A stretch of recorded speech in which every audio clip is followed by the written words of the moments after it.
Thanks a lot, you shit bird. You are fined. You are fined for repeated violations of the verbal morality statute. So much for the seashells. We ready to roll? I was goddamn born ready. Broadcasting live from the internet, it's Tuesday night, and this is the Panels on Pages podcast. Big boys playing with big toys. This is quality content. The boomers are into it. Yeah, no shit. With your hosts, Lee Rodriguez. I am a visionary. Like, oh, you have a podcast? I'm like, no, that's not me. That's somebody else. Jason Knize. Yeah, sure. I'm not getting any vegetables in my diet. I'm just a thick boy. Jose Guzman. Well, they should be here, I think. I told you, shouldn't have fucked the fucking squid. Kelly Harris. Tell him Kelly eats Band-Aids. If there's any gang you want to be with, it's MDK. It's all about fucking hugs. And our good buddy Mahoney. And Mahoney's here. What's up, Mahoney? You know what I was thinking, though, is you're a cracker-ass bitch. This is some unprecedented shit. Like, no one's ever done anything like this before. It's gonna be massive. It's gonna be great. And it's all killer, no filler. My seat's on fire! Your take's so hot! Like, this could never air today. It's there. It's reliable. You know what you're getting every single time. Man, I'm so glad you found us. You're all terrible people, and I'm glad you're my friend. What's that in the intro? That's really funny. Over 500 episodes, and you'd think they'd have the hang of it by now. Jose's like, are we live? Let's goddamn do it. I'm waiting on you guys. What's happening, everybody? Today's Tuesday, July 7th, 2020, and this is episode number 519 of the Panels on Pages podcast. I am your host, the Lord Reverend Lee Rodriguez, and joining me tonight, we got Mr. Jason Knize. See you at the party, Richter. Once again back, Jose Guzman. Live from the floor. It's Too Far Tuesday. Kelly's here. Does Mahoney know Nasty Leroy? I think we're about to find out. Mahoney, do you know who Nasty Leroy is? Yeah, Nasty Leroy is what we call Lee when he's about to come. Please don't. Oh my god. Coming in hot. It's gonna be a good show. It's gonna be fun. That's Nasty Leroy's catchphrase. Yeah. Oh, it's gonna be a good show. It's gonna be a good show. So, I don't know about you guys. I had a fucking rad few days. It was really good. Oh, good to hear. Yeah, decided to take Friday and Monday off of work. Well, Friday was a holiday. And like Thursday afternoon, I'm like, I'm coming in on Monday. And they're like, we have a lot of stuff happening with the new phone system. I'm like, yeah, that's cool. It'll be there Tuesday. I'm not coming in on Monday. Coming in. It was awesome. We just fucking had a super chill couple of days. We had a much smaller scaled 4th of July party than usual for obvious reasons. What's going on? You know, a couple of people definitely weren't invited or got uninvited on a case of like, you know, direct contact with the recently deceased. So, you know, they couldn't come on account of all that. But man, we rented the water slide. Fucking, I played a shit ton of Persona 5 over the weekend. Hung out with 日本のたわごとが好き Likes Japan shit. Oh yeah, we like that Japan shit a lot. I felt on that hole. As I asked you last week, did the cat tell you to go to bed yet? The cat told me to go to bed a lot. But I've kind of gotten used to it. And it's not so bad, but every once in a while I'm like, how about you get off my fucking dick, cat? How about that? How about you let me... I'm a big boy, want to make big boy decisions, man. But no. It's the only problem with the time management aspect of it, because it's like you're this, you know, superhero type dude fighting monsters in this fake world, in the real world, you're a high school person, and, you know, you can do, like, you know, one thing after school, and you can do one thing in the evening. Fine, I get all that, but, like, they don't give you the option to do something every day. A lot of times they'll just run through and they'll just, like, throw a whole much story at you for the span of, like, 4 or 5 days, which doesn't sound like a lot unless you rented a DVD on Sunday and you can't fucking get it back to pay those late fees because the cat says you got to go to bed. It's like, fuck, cat. Struggle's real. Some weird ass shit, Lee. It's a very weird game. I like it. Though. It's a lot of fun. I found out there was a cartoon, an anime of it, and it's on the Hulus. Maybe watch that when I'm done. Don't want them spoilers. And I found out about it, that it existed, because I saw an article, because Google, listens to me all the time, and it's like, hey, you play that game a lot. You want to see every news story that ever comes up about Persona 5? And I'm like, hey, he was playing that game where the cat tells him to go to sleep. We better tell him every time anything about it ever comes up. And I'm like, nah, man, that's fine. But somebody picked up the rights to it for an English dub for this 26-episode series, right? You want the Blu-rays of this 26-episode half-hour series. It's going to be $300. What?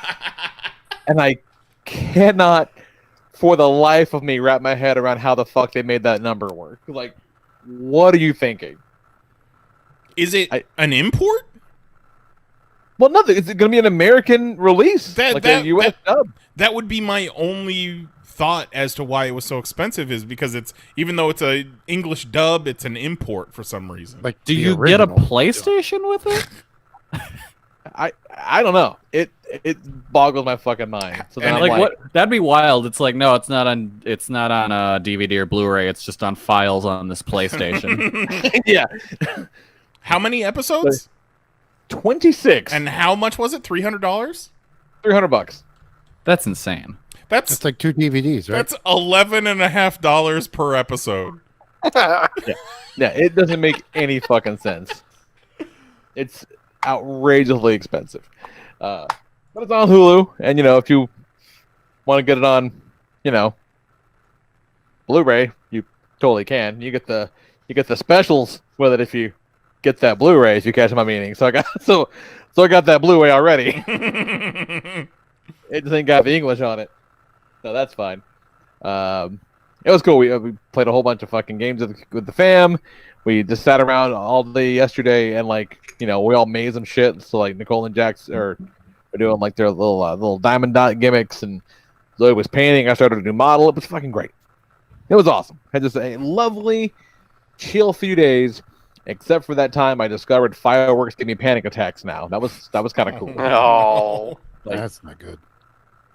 That came out of nowhere too. I'm like, oh shit, I haven't done anything to earn this, but okay, cool. I'm gonna go inside now, and while you guys are doing that, I'm gonna tell this cat to fuck off and not maybe go to bed. And then Jax is hearing the fireworks and clear the CCR in the background, just flashing back to Nam. Yeah, it's weird, man. Like next thing he knows, he's got a necklace full of ears on. Lee in a helicopter, going over horses in the ocean. Yep. Like with my daily, normal anxiety medicine, and I popped the Xanax just in case. Didn't fuck with it. It's like, oh, okay, so this is a real problem, and this is just who I am now. Cool. So have you seen 5 fireworks? Well, that's the thing. The only reason I liked fireworks as a kid because it was dangerous and you could get hurt. Hell yeah. And now it's like I'm a grown ass adult and it's dangerous and I can get hurt. I don't give a fuck about looking at a firework. Yeah. Because you know why? You've seen them all. They're trash. My beautiful wife, goddamn. No one's perfect. She fucking loves the fireworks. She loves fireworks so much. I don't get it. But Put we used her to on have the phone. full on, bottle rocket fights and would shoot Roman candles at each other when we were dumb kids. Well, that sounds no good. No, it's stupid as shit. I was 15, 16, didn't know any better. And now I'm just looking at all these fucking things. I'm like, yeah, either one of these could blow up my house if, done improperly. Oh, cool. Way to go, Heart. Way to pound that on my chest. So it was Always all a good time. The panic attack was all based around the possible damage, not necessarily the explosions or the sounds or the lights or whatever. Each one of the sounds is, an explosion. Sure. One of the explosions could kill a person. We're all gonna die. Yeah, it's not good. It just fucked me up real bad. I'm back to work today. That sucked because, of course, shit fell apart yesterday. But you know what? I fixed it. And then I went back to jiu-jitsu today. Wearing my fucking stupid-looking vent mask, which, boy, it looks dumb. Makes me sound like Bane. But I ain't trying to die doing this shit. Mm-hmm. And I went, and we had a good time. I hurt real bad, but I did not throw up, which is all I wanted about 2 minutes in. I'm like, okay, cool, this is fine. I just got to make this class and not vomit, and I'm going to call it a victory. If you threw up in your mask, would that just be like waterboarding yourself? It would be really awful. Don't think that did not cross my mind at multiple points during the class. I'm like, oh god, this is it.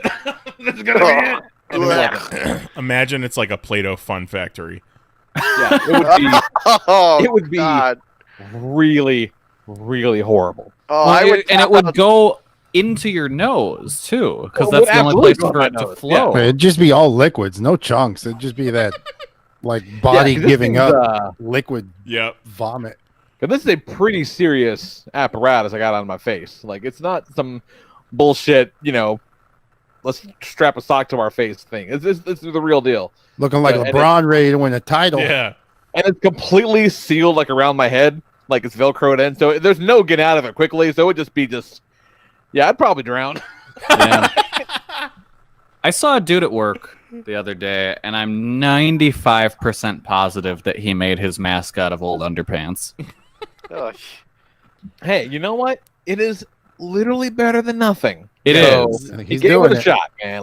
You go back and you do you, underwear guy. Oh, you want to make me wear a mask? I'm gonna let you guys see what my underwear look like. Looking great. Wear that underwear mask. That's fine. Yeah, it's good. Just I've done jack shit physically since mid-March. So it was a real jump back into the deep end. Maybe I should have started with some push-ups a couple of weeks ago. But I'm like, fuck it. Maybe a nice brisk walk. Yeah, I'm like, no, we're just gonna go full into combat sports. Okay. Just getting choked out as you're coming. What's up, Knize? Oh man, so you guys know about this, and I posted it in the Discord too. So I'm on my way to get some barbecue. We're having the parents over, and we're celebrating birthdays, Father's Day, 4th of July, all that. I'm driving down the road. There you go. Driving down the road, and I see this fucking billboard. This fucking billboard. And I'm looking at it, I'm like, what the fuck? Like, it was made by somebody who graphic design is their passion. And it looks like a movie poster, and it's Trump in a MAGA hat, and he's all cast in shadow, but you could tell it's not actually Trump. And then it has a bunch of links to YouTube, Instagram, Facebook, and it's a movie called Donald Trump, the Chosen One, and it's supposed to be coming out in October. So I had to research this. First of all, let me play for you a little bit of the 1:42-second video that they took with drones of their various billboards around the Central Florida area. No. Yes. What? This is just what crazy people do. Oh yeah. The director, Noting, producer, by the way, that anyone can get a billboard. right? Yeah. You just gotta pay for it. This guy on the right of the billboard is the director, producer, writer, star. The dude in the vest or the leather jacket? The leather jacket, yeah. Now, there's something real specific about that gentleman that I find to be quite puzzling, Knize. Yes, yeah, I commented on this in Discord too. And it's called Donald Trump the Chosen movie, and this guy is definitely Hispanic. So it's like, you gotta be real off your rocker to be Hispanic and a Trump supporter, right? Yeah. It's real weird. Or really rich. Okay, yeah, that's a good point, Jose. If you're rich, I think the money outweighs your color in who's really helping you. Do you guys see this video still fucking going? And look at all these depressed neighborhoods that the billboards This video into. is horrendous. Why would you make this video? Because I can understand making it, but then you gotta watch it and be Right. like, yeah, cut it, Nailed release it. it. So this is a trailer for a billboard coming to you? well, look at the title of the video. Billboard's already there. The title of the video is "Click on Trump after Billboards video." What I love is what's does up with that the even Scream mean? character? With the Scream character? No, they're like Jabberwockies. Okay. Yeah. Well, back to what we were talking about, and Jose brought it up. If you're rich and you're Hispanic, that makes sense because you want Trump for all the tax breaks. If you're Hispanic and you're also racist, okay, that makes sense. The only other explanation is you're batshit insane, and we gotta watch some of this trailer, you guys. Hey, there's nothing saying you can't click or check all three of them boxes. Yeah, that's fair. You could be every single one of those. Well, enjoy this. Oh, look, it's their old friend Corona. Of people across the planet. Like, it's so fucking crazy to begin a pro-Trump thing with like the virus is totally killing But see, it's a good point because his biggest folly. The way they cast the actor that plays Trump, you have to think that it can't possibly be a pro-Trump movie. Yeah, and that's the thing, is like it doesn't make it. He doesn't look good. He looks like shit. So like the twist has to be he's the villain. 2020. Look at this guy. Must eliminate all of our enemies. I grew up. Oh God. Let's go back to that. Enemies. Oh, look at that guy. How could you make Trump look worse? And they did it. Yeah. Amazing. So it's like, okay, cool. This is like a gag. This isn't pro-Trump, because if it was, obviously they'd get like, not that guy to do it, right? Yeah. You know, he looks like what's the movie where everybody can murder people for a day? The Purge. Purge. He looks like he's in the Purge. Oh shit, that chick just got murdered. Times have changed. I will implement my own laws by creating So a not secret weapons only is division he. to eliminate all I mean, it criminals kind of is once and shades for of the all. Purge, really. It's just You have been chosen. He is the chosen one. so it's weird and like Time to implement unoriginal. Operation Mahoney. So what they're saying is Trump is a secret Jabberwocky. Man. Look at this chick they got to play AOC. I forget where it was. I think it might even be in the YouTube description. They're like, special thanks to the over 200 up-and-coming actors that participated in this. Oh my God! This is You mean literally the people they paid nothing. Right. Yeah. You have to assume. this is a porn parody with no sex. Yeah. Yes. Yeah. But with a worse with script. an even worse script. Yeah. And worse acting, But you know what? Probably. The production quality is really kind of good. There's a shot in here later. Yeah, some of that that look good. straight up looks like from a Hollywood movie. Like I said, it's a porn parody. And the director's the guy that shot the dude in the kitchen, right? I think so. And there is a Yeah, lot I of think stock so. footage in this. What would you like to know? This guy. Yeah, there he is. Yeah, I bet you you think they took it from the island. This guy, this director star, he reminds me of so many dudes that we met along the way, up and coming in the Central Florida area, like doing film and video stuff. He's like the guy that held that Michael Jackson tribute band and wouldn't get the fuck off stage. About America and the rest of the world. He was once a stand-in for Jimmy Smits. Too short. Oh, you missed this part. Hold on, you missed this. This is my favorite line in the trailer. The government. Oh wait, I gotta go back a little further. Stop coughing, Jose. Rona. Spread throughout America and the rest of the world. Who else was involved? The government. I got my attention. The government. Ooh, those look like Cheetos. Oh boy. And I need your help. What are you gonna do, Frank? You gonna kill an FBI This is officer? just straight up. Like, Oh, they got him. Oh my God. You know that guy? Back American values. As I'm watching this, I'm thinking, how many of Is these people does Fi know? Not yet. Not him. Well, The other guy? I don't think that's the guy that you're thinking it is. the guy from The Crow who No, was the no. the cop. No. No, that's Luis Guzman's stand-in. No, they did not get anyone who was in The Crow to be in this, Jose. Kill an FBI officer. Yeah, the guy played Luis Guzman's butt in the movie once. American values. I mean, it looks good, but what's sad is The Trump stuff looks comical, and the rest of the movie looks shot real good. Well, it looks. Here's my theory: they had a movie with these Jabberwocky type characters, and then they slapped Trump in there. Oh hell yeah, they did. Yeah. Look at this. I think you're right. Jose, read this chyron at the bottom of the screen for me. Trump takes extreme measures to combat criminals. They spelled it wrong. Criminals. They forgot an I in criminals on your trailer for your Trump chosen movie. So that's why the Trump stuff really doesn't make any sense in the context of anything else.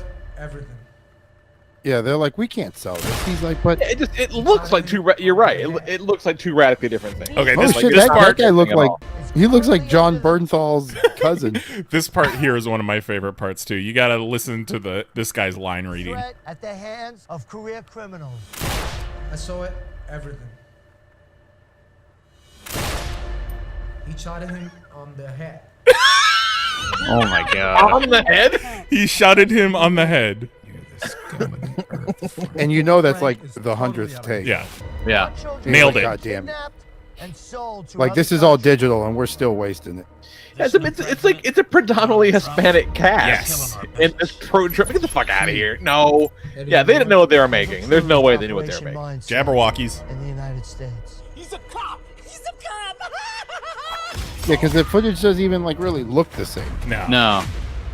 But see, this shot looks great. Yeah. Yeah, it sure does. And that looks like it's got money. That's just a ketchup pack. That definitely doesn't. Of the danger that you and your children Was that Batista? No. The answer is no. He did this in protest to get James Gunn his job back. And it's just now coming out. You're left known Hank Tabista. Oh shit, Ving Rhames? Oh shit. Movie of the year! Get the fuck out of here. Yeah, the movie looks like it has nothing to do with Donald Trump. Yeah.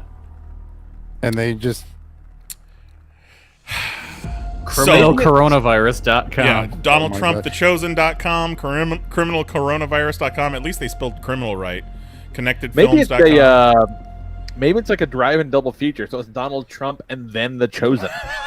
Yeah, see. Okay, go back. To where? To the frame that was just there, where it showed like the necks and all that. So that second poster down, that looks. Take away Donald Trump, The Chosen. Yeah, that looks like the movie they shot. Yes. Yeah. That guy he's a cop and he finds out about this secret organization ran by the Jabberwockies and this and that. And then they're like, well, who's the boss? And he's like, fucking Jabberwockies. And they're like, what? No, okay, here's fucking $250. Go reshoot a villain. And then they're like, fucking Trump, let's go. So I can't tell, is he the villain or not? Well, I mean, we're gonna have to watch it, aren't we? I guess he's the villain because... Oh no, we're definitely gonna watch it. It's not going to be at drive-ins. It's not going to be in theaters. It is going to be on Vimeo Pro. Which we have. We have Vimeo Pro because YouTube kept taking our videos down. Movie night. Movie night. So, obviously, I went to the website. And look at this shit, you guys. Oh, no. Look at this. It looks like a website that was designed for mobile and not designed for anything else. Oh, it looks like Angel Fire. If you guys want to give this guy a call. Oh, my God. He has his personal phone number on the website. I mean, we could dial him up. No. Tell him we want to talk to the guy who witnessed the guy getting shot at in the top of the head. Ask him what goes in the tri-tipped burrito. And then look at this shirt. They made one shirt. Oh, no. They made one shirt. Couldn't even get like a product image of it. And they didn't even crop out the thing that says trailer now on YouTube. Yeah, they made but did they or did they flatten a shirt out, put a poster on it, and took a picture? It was They like, did this could be a shirt. They did an iron-on. $34. Well, that shipping and shirt. handling. Yeah. So there's his phone number his again. I'm telling you, he wants us to call him. Oh wait, that's a different phone number. Unless he, wait, 407-960. He typoed his phone number. Well, we gotta call them both. Oh, look at this! Look at all this text. Look at that. I most certainly will not. It's amazing, and then it turns into a completely different website. Oh, you got a virus. Look at this. Look at him sitting in his director's chair with all these people. Everyone's like, "What the fuck are we doing?" Oh, look! Wait! Go back. Go you back. see the dude with the gimbal arm? Yes. Top left. Yes. I bet you that's heavy. That's the guy who fucking shot the movie. I'm pretty sure. Yeah, probably. There was something. Oh, Well, that was for the behind the scenes. Oh shit, they got a real cop. It was on the YouTube. It was a behind the scenes of like makeup being done on one of his movies. Oh, here it is. And there's some chick off screen talking to the cameraman. Roast. How long have you been doing videos? Like 5 years. No way. My boyfriend's a photographer. That's dope. Yeah, I'm a traveling videographer now. Okay, so I direct like music videos. I do. That's travel. enough of that. You get the point. Get the fuck out of here. But what I failed to mention. I do also wait, go back. Real Go back quick, to that real picture quick. or this. Yeah, that picture. The picture in this gallery, DSC04686.jpg. Oh yeah. Yeah. Oh, Look at that guy. Oh yeah, that looks heavy. Oh, the mask has come off. Look who's the Jabberwocky underneath. oh shit! It was him the whole time. Oh, Ooh, go they got a back to slide. that. Is that his dad pissed off? He's like, "Where the fuck's all my money going?" So there I is. didn't pay for my son to be no Jabberwocky. I forget where I saw the link. Oh, it's under donate. If you click on donate, it takes you to a link. Oh my god. Oh my, I don't think I saw this page. But I ended up on the GoFundMe. Oh god. That's a lot of money. It has raised $515 of its $89,000 goal. Of what? The movie's done. Well, one of the things I noticed on Is that for distribution? On the website, one of the things I noticed is they're looking for investors in the movie so that they could pay for more billboards. Oh my god. What? You're gonna spend $89,000 on billboards? So What they're the really fuck? just trying to get like the truckers of the nation to watch this in their hotel room while they jerk off. I feel like another aspect of this whole thing is it's a way to fleece honkies of their money. Yeah. Oh, you're doing a Donald Trump The Chosen movie? Fuck yeah. Let me throw $100 at that. Let me throw $15 at that. Is that dance troupe, the Jabberwockies in there? I love them. Oh, this I love too, because this is Alfredo Torres, I believe his name was. The title of this video is Connected Films, Donald J. Trump Behind the Scenes. We're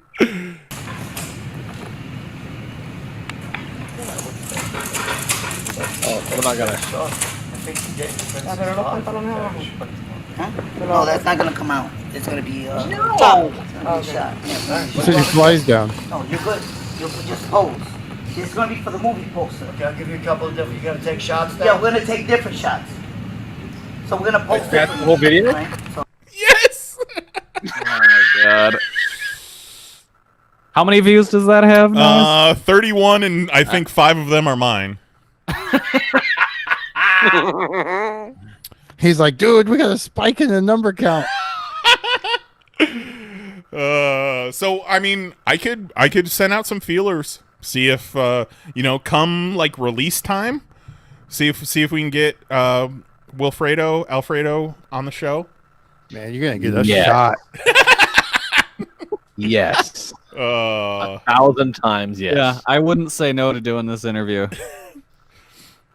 your So, head and get a shot. We should get him to watch TikToks. The initial That would be great. The initial billboard was fucking nuts to me. And then once I got home and I watched the video, that was even more nuts. Once I started really digging, when I saw that they had raised $515 of an $89,000 GoFundMe, I cackled so loud. That has a release date. I'm so confused. It's done. It's a fucking scam. The whole thing's a scam. Or maybe it's like he promised to pay the actors after the fact. No, Well, he thanked them. Here's That's the thing. payment. I believe that all of us, we have nothing but questions. So we're going to have to call Homeboy and get some answers. Yeah. Yeah. Other than that, I want to send out a very special shout out. And a very special shout out to none other than my wife, whose birthday is tomorrow, and she's turning a young 33 years old, and I just love her so much. So I wanted to, so that when she listens to this tomorrow, she'll have a little birthday surprise. But also, specific shout out to Shark, aka Matt, in the Pop Discord, who hooked your boy up with a Casey Jones and Raphael 2-pack. Well, I haven't gotten it yet, but he found one in stores, and it's got my name all over it. So that's awesome. Fucking, that's very awesome. Yeah, so if anybody else in the community needs a Casey Raff 2-pack, let me know, and I'll be glad to pay it forward if I ever come across one, because, you know, I'm still going to be checking Targets and Walmarts, because it's not like these turtles are going to stop coming out in stores. And then today they announced the Coming Out of Your Shells tour set, so I'll be in Walmart and Target plenty. Mary was talking today. They're coming out with a Baby Yoda cereal that's exclusive to Sam's Club and Walmart. And she's like, I don't want to go to Sam's or Walmart. I'm like, I'll check for you. I'll be in Walmart. Yeah, I made a trip out late last week. Or no, it was Monday. I hit up Target and Walmart looking for things, and I came out empty-handed, and hopefully without coronavirus. And that's the cereal. I'm sure you're being careful. Yes, cereals should be shapes of like frogs. I forget. Let me see if I can pull that up.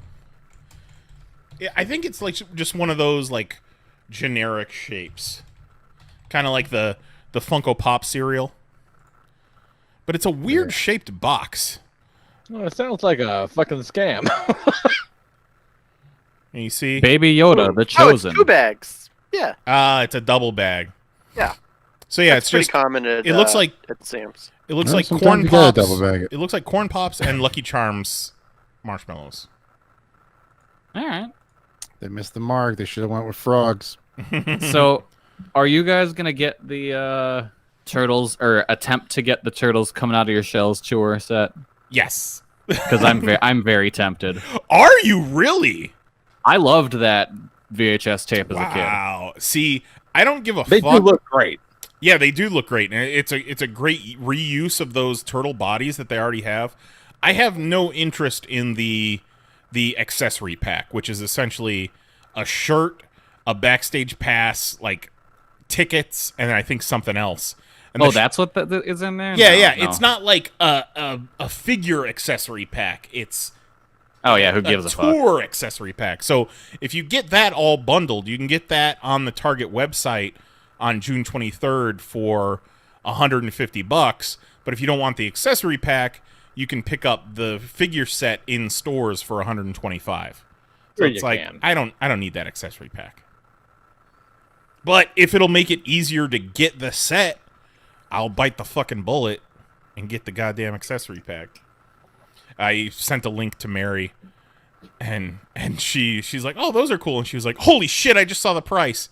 Yeah, the price is insane. She said, "Happy birthday." And I'm like, I feel like I'm out of birthdays for the next decade. Like, I've used up my birthday presents with all these goddamn turtles. Well, I will keep an eye out for you, Kelly.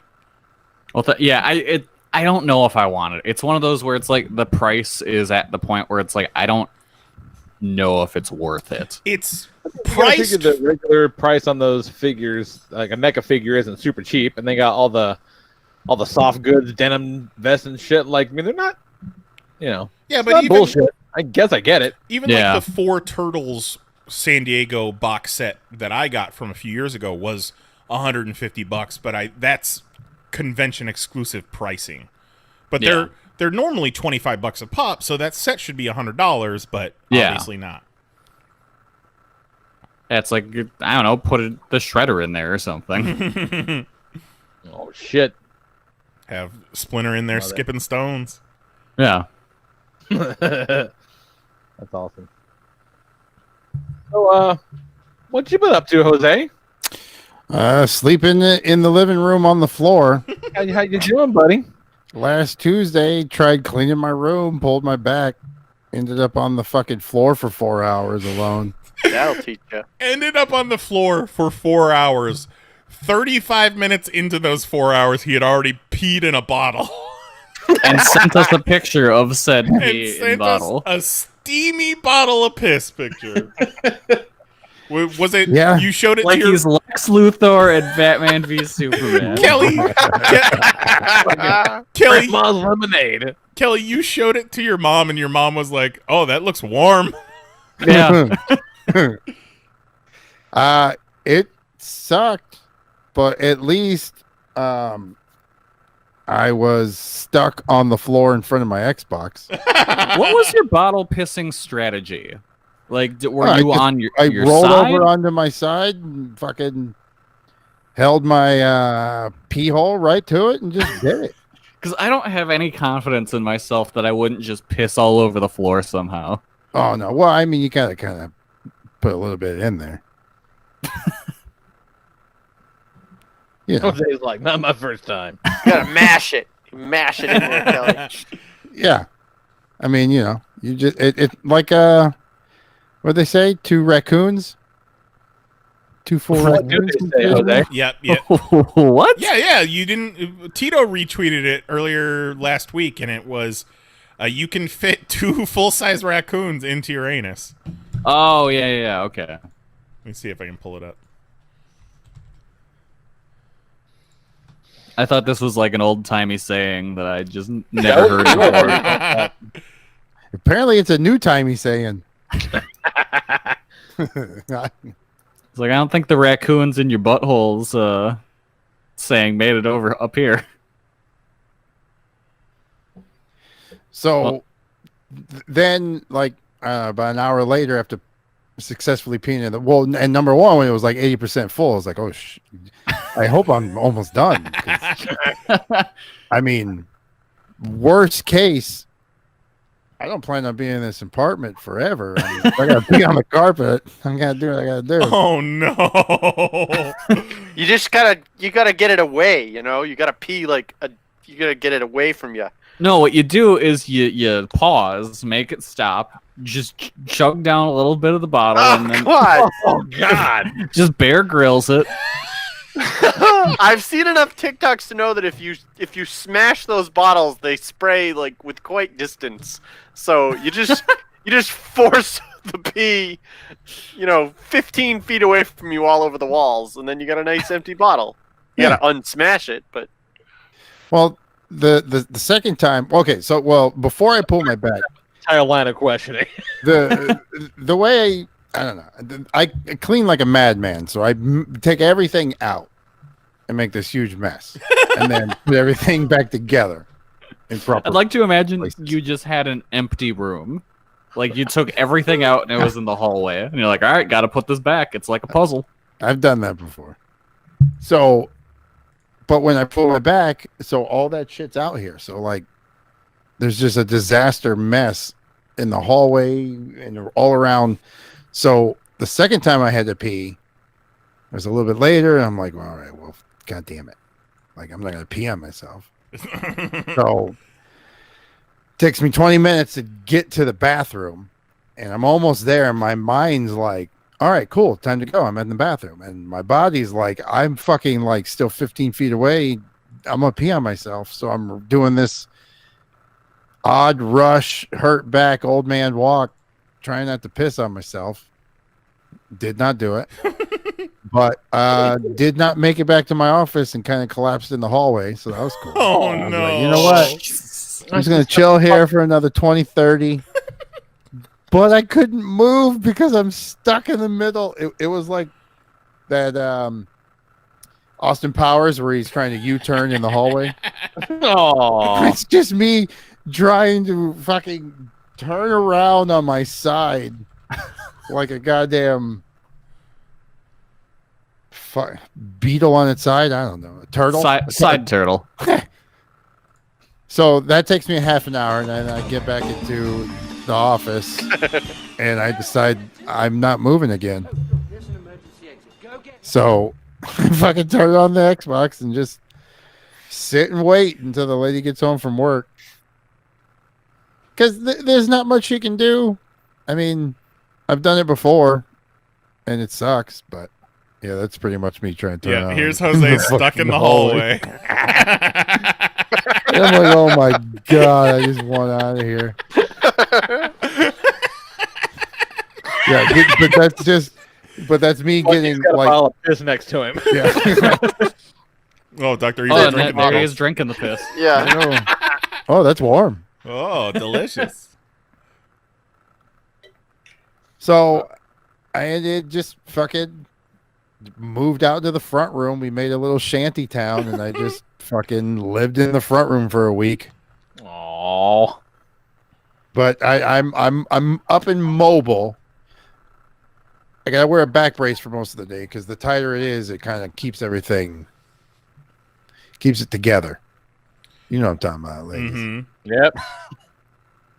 So, I know the kind. Yeah.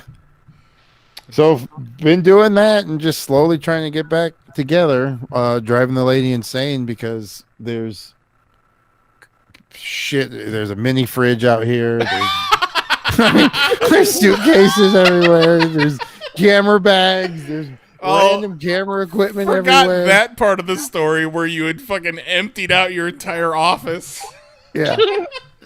So and so she's been very patient. Love her for that. Mm-hmm. Because, She is a saint. No names. I know. Saint no names. I know it's slowly driving her batshit insane. Because we had just cleaned the apartment. Mm-hmm. Like we did a deep clean. We cleaned the kitchen good, cleaned out the fridge, cleaned the bathroom, cleaned the room, cleaned the front room. The last room was the office. Took apart the office and fell apart. And for those of you that haven't had the pleasure of visiting Jose's new place and his office, when they moved in, for the first time in a while, he was able to like decorate his office and put his shit out. He put all of his fucking shit out and now I'm claustrophobic. Hammered it all to the walls. Yeah. Just stuff hanging off of other stuff, and then he's like, "Oh, I'm too claustrophobic in here." So I'm trying to streamline. Yes. And Edit. Fucking pulled my bag. So I looked at her and I was like, see what happens when I try to clean? Mm-hmm. I'm like, I guess I can't clean anymore. I got slapped. Do you think this has anything to do with that time you were walking by that hotel and those guys needed help setting that thing up? Man, I should never have helped. You were just doing it out of the kindness of your heart, and then a week It looked later, fun. Yeah, it looked fun. I was like, all right, let's do it. I know how to do this. Well, little did I know. So now I got to get back in the habit of when I wake up in bed, I kind of wake up, but I'm not ready to get up. I'll put the heating pad under my back and then go back to sleep for like a half hour. Mm-hmm. And then when I'm ready to get up, I'm nice and warm. My back can move. But then I need to go from that into stretching, which I have not done. Well, and you got your roller too, right? Yeah, which I want to use, but I'm afraid. And now, who knows? Maybe you'll go to a chiropractor and they'll X-ray your back and be like, "What the fuck have you been doing to your back? Have you been rolling around on a foam roller?" Yeah. Well, inverted table. I think that's coming in the next week or two. Hell yeah, we're waiting for a couple more things to clear, pay a couple more bills, and then we're pulling the trigger on one of those. And we're gonna make the room because fuck this. I can't be making this a habit. Sure. Because it's Tuesday. This happened last Tuesday, and I'm just now able to walk normally. Like I was using a cane for the first couple of days, and then just fuck it. Good thing you had that random cane. Well, yeah, no shit. Like she's looking through all this shit, and she's like, "You have a fucking real cane." But before that, I was using a wooden kendo stick for play sword fighting. Oh my god! Like, you've got a real cane, and Jose's like, "Don't twist the handle. Whatever you do, don't twist whatever you do, don't push that button that looks like a ruby." Flames shoot out of it. So, I don't know. Take care of your backs because the pain is like I felt it buckle in 3 spots, and I've never felt that. Ooh. And that and the worst part is that's way too many spots. The fucking I wasn't even doing anything. A little just a twist, probably. No, I'm going to take a picture of the Tupperware. It wasn't even a twist. Like, okay, so I have you know those small refrigerators for like dorms and bullshit like that. Yeah. So I had one of those in the closet because I had one from when I moved. Travis had no names. Oh, sorry. This fucking dude I tickle.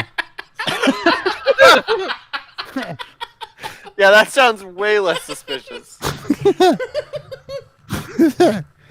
Like, you know, I fucking threw my back out for a week, scooping mashed potatoes into the leftover bin on Thanksgiving. Like, I wasn't doing anything. Like, it's the fucking worst.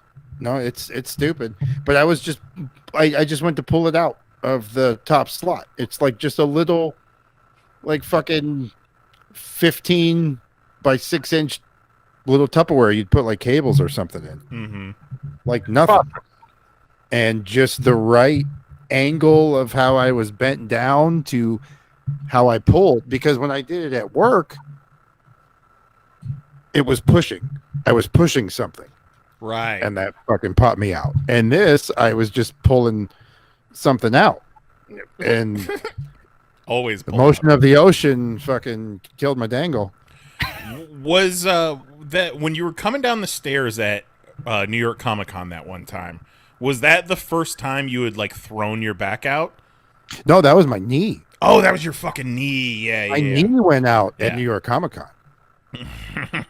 Yeah, I almost couldn't walk. You guys came back to the office and I was like, Jose's hurt, and I was like, all right, New York Comic Con's canceled. Show's over. Yeah, no, that was my knee. Drink all this water. Well, we can. Everyone, put a bunch in your book bag. Don't worry, we'll just blame somebody else for it. Motherfuckers.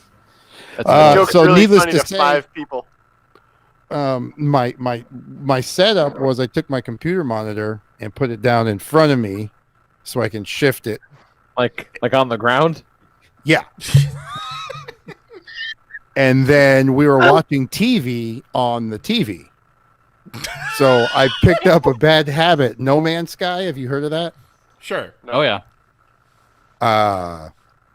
Just going around mining planets now? Yeah. Oh, I've discovered so many solar systems. I got so many home bases. Oh, so now I've you're put playing in video 80 games while hours you of watch TV? gameplay. Yeah. I put in 80 hours of gameplay on this. Jesus. Yeah. Jesus. You know what comes next, Jose? Shower tablet. I mean, I'm just stuck here. Like I couldn't move, and it's uncomfortable to be on the computer. Are you doing the show from the floor? Yes. Nice. I'm better now, but this is the couch. Reporting live from the floor, Jose.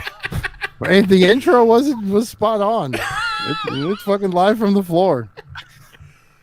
It's easier to heat my back that way. Hey, if it works, it works, man. Yeah, so I'm out here in the front room. I got my mic on a TV tray hanging down to me. Oh, so Designated Survivor, y'all.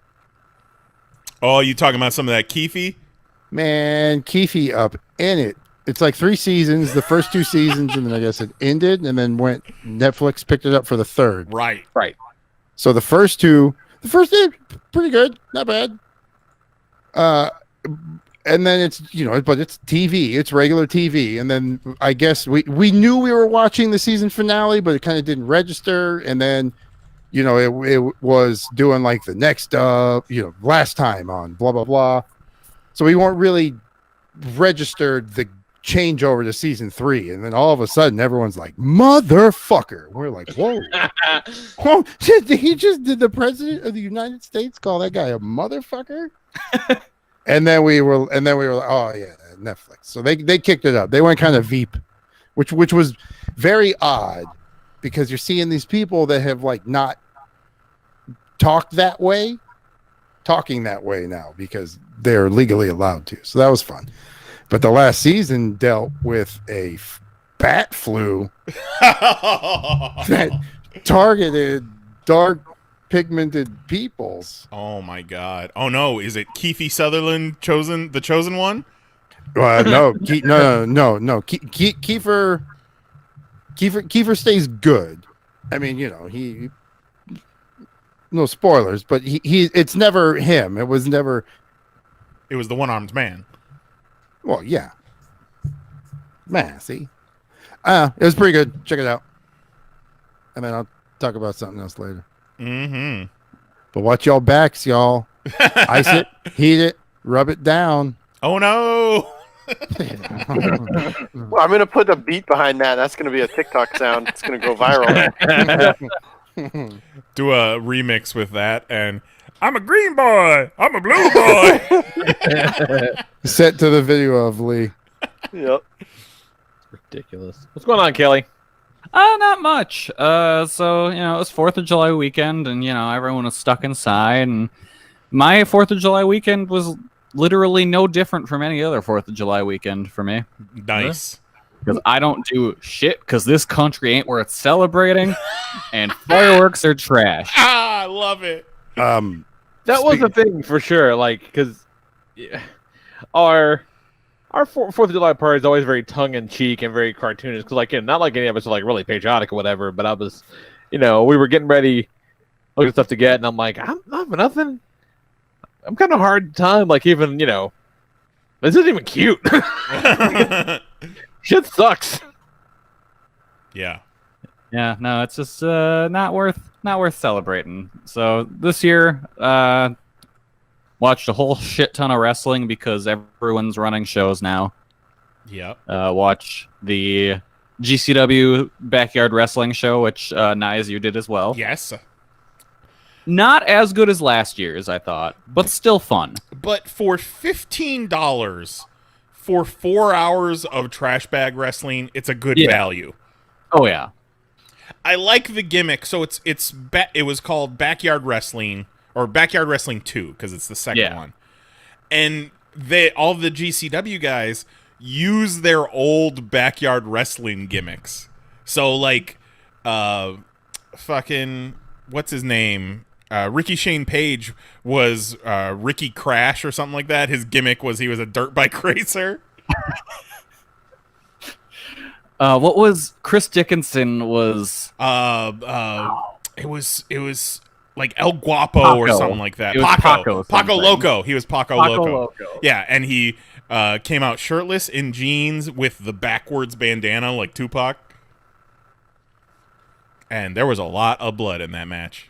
Yeah, because they just decided to use light tubes, and boy howdy, did Chris Dickinson bleed. Well, the other dude a guy bled not too. known for doing death matches. Yeah, they both bled. Because at first it was the one guy, he was doing the Sabu where he was taping up his arm, and I thought that he got his blood all over Chris Dickinson, but no, that was Chris Dickinson's blood. It was from his head, right? Yeah, because it was like, I think it was the top or back of his head. He got cut from a tube. Looking at the website, little preview website or whatever, and all the like kind of match cards have their old like kid photos on it. Yeah, like old those pictures are amazing. That's pretty cool. Yeah. And Janela was doing commentary. That's always fun. Yeah, he was running all over the place. They were switching people out on commentary all the time. Yeah, it was a fun show. The Nasty Leroy versus the Dilf match, where it went into the crowd. So this was all in someone's backyard of like a nice house. I assume it's one of the GCW main guys. Yeah, people were speculating it was either Brett Lauderdale, who runs GCW, or it was John Zandig of former CZW fame. But at one point, they go into the crowd, and there's a kid's like swing set playground and like a little one of those little like Rubbermaid kid houses, the like playhouses. And Dilf gets on top of this house, and the fucking roof caves in. He just falls right inside. It was fun. It was stupid. Yeah, like, it's exactly what I want out of that show. And they were lighting fireworks in the middle of the ring as if it was pyro. Yeah, and then they lit a firework on a dude's dick. Yes, and that looked like it hurt a lot. It took a while to get it lit. Yeah, but then when it this is after they hit him with a car. Yeah, and then it exploded on his dick. Like, it couldn't have felt good. No. Or did it feel the best? And then, like an hour after that, on IWTV, they were airing the ICW Deathmatch Drive-In show. So that was fun. That was another lot of bloody matches. Yeah, a lot of dudes getting chunks taken out of them. Yeah, I shared in our Pastamania thread a photo of a guy named Akira who got hit with a light tube, and it just took a gross-looking chunk out of his torso. Just like the middle of his, like right underneath his pecs, in the middle of his stomach. Just like a thumb-sized chunk. Yeah, and like the way you could see inside of him was weird. Because it's like, oh, is there just nothing there? God. It makes you want to like cut yourself open, kind of see what's going on, huh? Well, I was thinking about it. I'm like, man, our skin is just packaging for our organs, isn't it? Yes, it is. He said, holy shit, my whole world is different now. All just like the fucking plastic wrap and a thing of hot dogs. Yeah, the sack of meat. That's all we are. Yeah. Akira's good. He's like the new up and coming deathmatch guy. His ring entrance is the theme song from Bloodsport. Nice. The Fight to Survive. Nice. Yeah, he's good. So I watched that. Then the next day I watched some more. No. Fight to Survive is Kickboxer. Wait. That was Bloodsport. Yeah. I looked it up. No. Kumate's Bloodsport. Yeah. I'm gonna pursue a career in wrestling. I'm gonna come out to the Full House theme song. Oh, I would honestly be surprised if somebody doesn't already do that. Yeah. Yeah, and then I watched some other shows, more death matches, of course, because that's what people felt like doing this week. And then something in the air. Yeah. And then yesterday I watched DDT did a Chris Brooks produce show, and he produced his own show. It was just a 2-match card, which was then followed up by an interview segment, and they did the whole show in English on this traditionally Japanese company. So it was fun that he was making the Japanese guys speak English. So real quick, if you had to pick one of these crazy deathmatch shows to watch, Kelly, which one would you recommend? I liked Deathmatch Drive-In a lot, but it sounded like a cool gimmick. Yeah, that was fun. But I will say on DDT Universe, the Chris Brooks Produce show was really good. Again, 2 matches. I gave both of them 4 stars, and it was an hour and 20 minutes. Like, it was a nice, easy in and out show. So like I gotta give that one my top ranking for the week. But Deathmatch Drive-In is definitely up there too, just for being fucking weird. The Sandman showed up on that one for some reason. What? Yeah, like it was just after a match, and the guy who won was cutting a heel promo, and then all of a sudden Enter Sandman starts playing. And Sandman showed up. Because why not? Yeah, so like all in all, that was a fun show. It was just a good, fun weekend of wrestling. And in 2 weeks, I'll be reviewing Extreme Rules, the horror show, as it's called. Don't do that. It's really WWE just being like, what if we were fucking stupid? And so you've got The Fiend versus Braun Strowman in a swamp fight. They're gonna fight a swamp. Well, that's where they were born from, the swamp. Yep. The Wyatt And Swamp. then, Lee, there's a Rey Mysterio versus Seth Rollins match. Okay. What do you think? Ray's still around? What do you think the special stipulation is? Ray is still around and working without a contract currently. Yeah. So what do you think the stipulation is, Lee? What's the stipulation between Rey Mysterio and Seth Rollins at Extreme Rules horror show? No kissing on the mouth. Or only kissing. You know, I honestly can't imagine how dumb it is. Well, Lee, you would never have guessed. To win, you have to pop out one of your opponent's eyes. It's an eye for an eye match, Lee. No. What? No. Yeah. Yeah. That's the stipulation. To win, you gotta pop out one of your opponent's eyes. Nice. Mute Kelly. How do I drop him? What?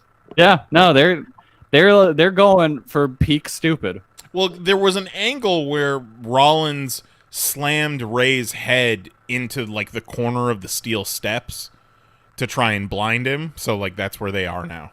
They're gonna pop out an eye, and it's all gonna be taped. So I mean, it's gonna be one of their cinematic experiences. yeah, I'm kind of very interested to see how That's they why pull I'm this reviewing off. it. Like I'm morbidly curious to see this one. Ugh. I love. Kelly, I would just like to remind you that you have not seen any episodes of Wings. I haven't. And so think about that when you're watching people pop each other's eyes out. That's the one with the guy being the president. Yes. The West Wings. Yes. No. No, this is the one where Martin Sheen owns a small airport.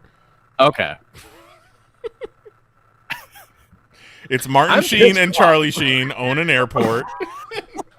Like, I'm making such a face at the thought of this. Like, it's so It's stupid. so gross.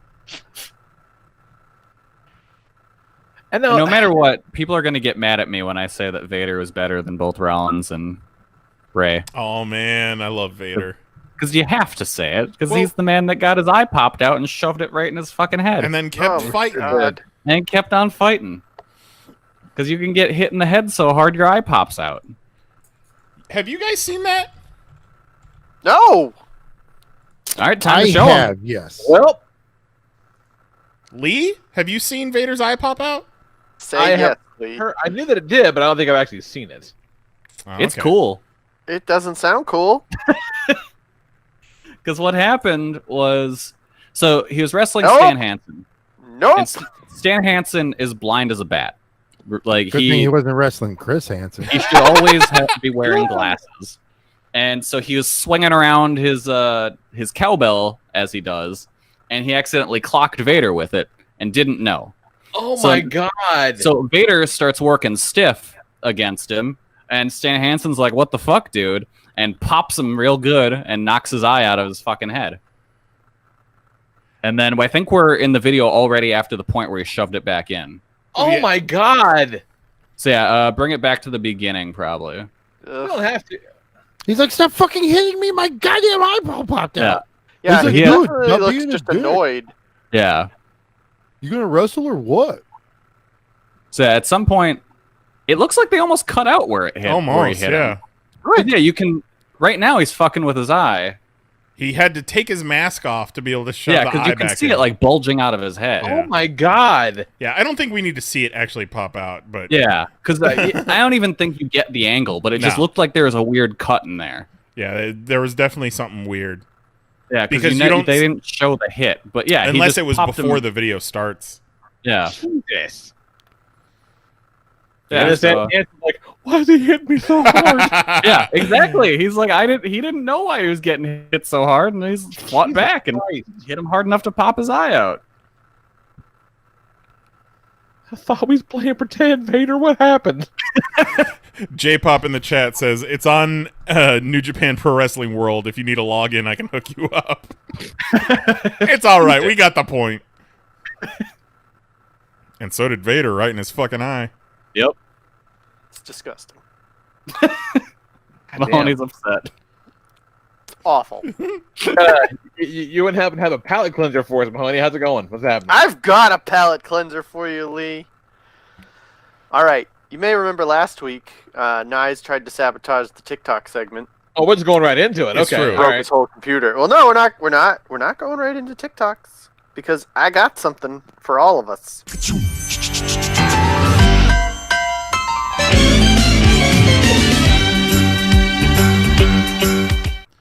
All right, so we all remember our favorite TikTok from a few weeks back where he was speed walking, right? This is what we tried to watch last week. We couldn't hear any of it. So do you see them, man?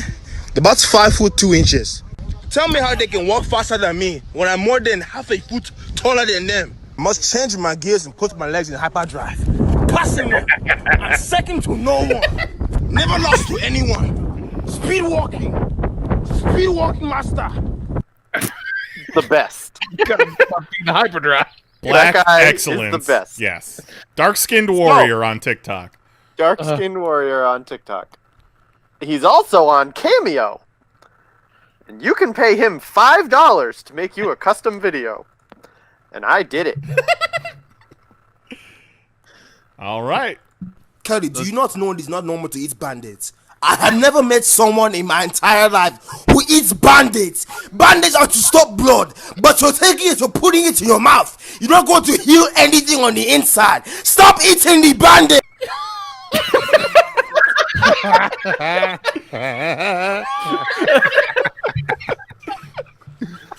Oh my god. So there you go, Kelly. Thank you. I had to tell him. And just the cut at the end where mid-word. I think he actually raises a really interesting point of just what on the inside are you trying to heal by eating these bandits? Kelly, do you not know it is not normal to eat bandits? I have never met someone in my entire life who eats bandits. Bandits are to stop blood, but you're taking it, you're putting it in your mouth. You're not going to heal anything on the inside. Stop eating the bandit. He's very upset about it. He really is. Oh, it's so good. You're not healing anything on the explaining. inside. I had to do a lot of explaining in the little box. Be like, hey, listen, it's Kelly. We say he eats Band-Aids, and I'd like you to ask him to stop. Money well spent, but you can Money find well spent. you can $5. find him I was on like, Cameo, Dark Skin Warrior. Yep. I was like, I'll get a video from him every week. Yeah, no shit. I'm so glad that's we okay. waited and we saved it for when we were all here and we could all enjoy it together. Oh, absolutely. That was pretty good. It's That really guy- wonderful. He's very funny. He's great. All right, so now let's watch some TikTok. TikTok, motherfucker.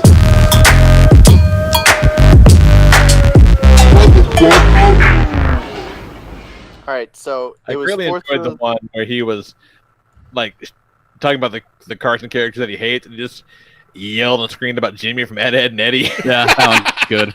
got like a 12-part series about that. It's pretty I great. kind of love that. So it was 4th of July, and so this first batch, because we got 12 this week, don't forget. That's a lot of talks. That's a lot of talks. This first batch is all different ways that you can celebrate the 4th, including the time-honored tradition of pissing off your parents. It says, pissing off my African parents, part 10. He's getting all dressed up, and he's just staring at his dad. And his dad looks horrified. Looking like a real asshole. Where are you? And I'm so sorry. Oh, no. I cannot sleep. I cannot dream tonight. Oh, no. The face his father is making. Is that the modern version of Bam Margera punching his dad while he takes a shit? Yeah, well, I mean, this guy just dresses up and sings Blink-182 at his dad. I think the modern version of that is the kid who throws the glasses. That's yeah. I wonder what's happening with that kid. Oh, he's dead. He might be dead. So, when you're not pissing off your parents, you gotta go to the beach. But this chick has a very important tip for all you ladies out there. When you're You guys have got to see my fit right now. Socks on the beach. Because nobody sees toes for free. Oh, I don't like any of that. What's She's wearing that voice? She's wearing her socks on the beach because nobody sees toes for free. That's the voice of a scary pervert. You guys have got to see my fit right now. Yeah, I don't like it. Socks on the beach. Because nobody sees toes for free. I mean, it's a good business model, I guess. Yeah. I mean, You can find her on TikTok as Meg with the legs. yeah, I'm good. Yeah, no. No all toes, right. though. I don't care for Meg. All right, this one. Oh, no. You're going to be all about this one. What? Oh, hi! I don't know if you guys have heard of perineum sunning, but it's when you expose your butthole to sunlight. 30 seconds is equivalent to walking around in the sun with your clothes on all day long. Vitamin D. Soaking it up. No. Nope. Soaking up that vitamin D. She is just bent over, ass towards the sky, soaking it up. But she's Just just all you gotta do looking is out for point you. your asshole in the sun for 30 seconds, and it does what exactly? Oh, Gives you that vitamin D. Yeah. let's. So Oh, it's the hi! same. I don't know if you guys have heard of perineum sunning, but it's when you expose your butthole to sunlight. 30 seconds is equivalent to walking around in the sun with your clothes on all day long. All day long. Vitamin So D. is she taking Soaking like? it up. It's like just like drugs. it's like butt chugging for sun. She's butt chugging the sun. So, you know, Chugging the sun. I don't want to be that guy, but the butthole is not the perineum. The perineum is the taint, madam. Right. Yeah. But I mean, Well- is it the perineum? Yeah. Yeah. She's got things Still confused. exposed it. Same You gotta idea. go a little further for the perineum, though, I'm saying. Look at her, Lee. The perineum is definitely facing the sun. Nah, It's all Look at facing that the face. sun. Wait, I No. get that head between the knees. It's facing her fucking neighbors. That's what it's facing. Yeah, the best part of the video is you can hear her children in the background. Yes. Yeah. Well, yeah, but here's the other best part: is the neighbor has the B angle of this TikTok. Kirsten, Kirsten, where's your mom? Oh, she's out in the back getting sun on her beehole. She's perineum bathing. She's Just going 30 to home for the mailman again. 30 quick seconds. So listen, it's a tough world right now. If you're feeling down, maybe stick your butthole towards the sun for 30 seconds. See if it cheers you up. She's like, can't sit down. Exposed for 2 minutes. Imagine having a sunburn Oh God. on your Oh, no. anus. No. Just, take a vitamin D supplement, too. Well, yeah, but not in 30 seconds. Not like that. No, you can take a vitamin D supplement in like a fraction of a second. You know who loves vitamin D supplements is Juan's mom. Oh my God. All right, so if any of you out there didn't get to see fireworks, TikTok has you covered. Oh. Whoa! Is that it? No, I'm supposed to do more. Really? It's supposed to. Oh! Nice. That cost them $9. One more. I like that one. About as impressive as any firework I've ever Is that it? Yeah, I like I'm that. supposed to do more. Is it a little panda? It's supposed to. Yeah, it's a little jumping panda. Look at him go. Look at him go. I like that one. Yeah, it's joyful. Like we've seen 37 talks. Yeah, that How one's, do you, that how do one's you not pleasant. like that one? We're That not one's even done great. with the first 6 yet, Lee. Yeah, we're not even through the first Right. 6. Lee, do you like swimming? I hate this so much. This absolute monster of a woman teaches babies how to swim. Okay? Does she? Look at this! Look what she does! She throws like an anchor! Right! The baby was horrified! Sky, like, don't drown! It's just like throwing a sack of potatoes in there. Baby. You know who's gonna like this TikTok? I know who's gonna like this. She knows that she knows that I know that she likes TikTok. I'm not gonna say her name. Well, isn't there a thing where babies are like, they instinctively know, like, hey, I don't breathe underwater, but I float? Yeah. Yes, Kind of. apparently. That kid's got it figured out. Yeah, like the kid seemed alright with it. The kid looks like she feels betrayed. Like, if you watch the baby's face is clearly saying, "What the fuck is the matter with you? Did you drop me?" I'm all over there. Oh, there's a little treasure chest, and there's a narwhal, and oh my god, why? I do Absolute love ridiculous. the plop. Yeah. That's a big ass baby. It really is. That is a big baby. Sunk No like a wonder they're rock. trying to drown it. And she doesn't. You know, there's no preamble to where. No, it's just goodbye. Hey, Jill, I'm gonna fucking teach the baby how to swim. She just looks. No explanation at all. Just throws that baby. I'm baby teacher. Welcome to Jackass.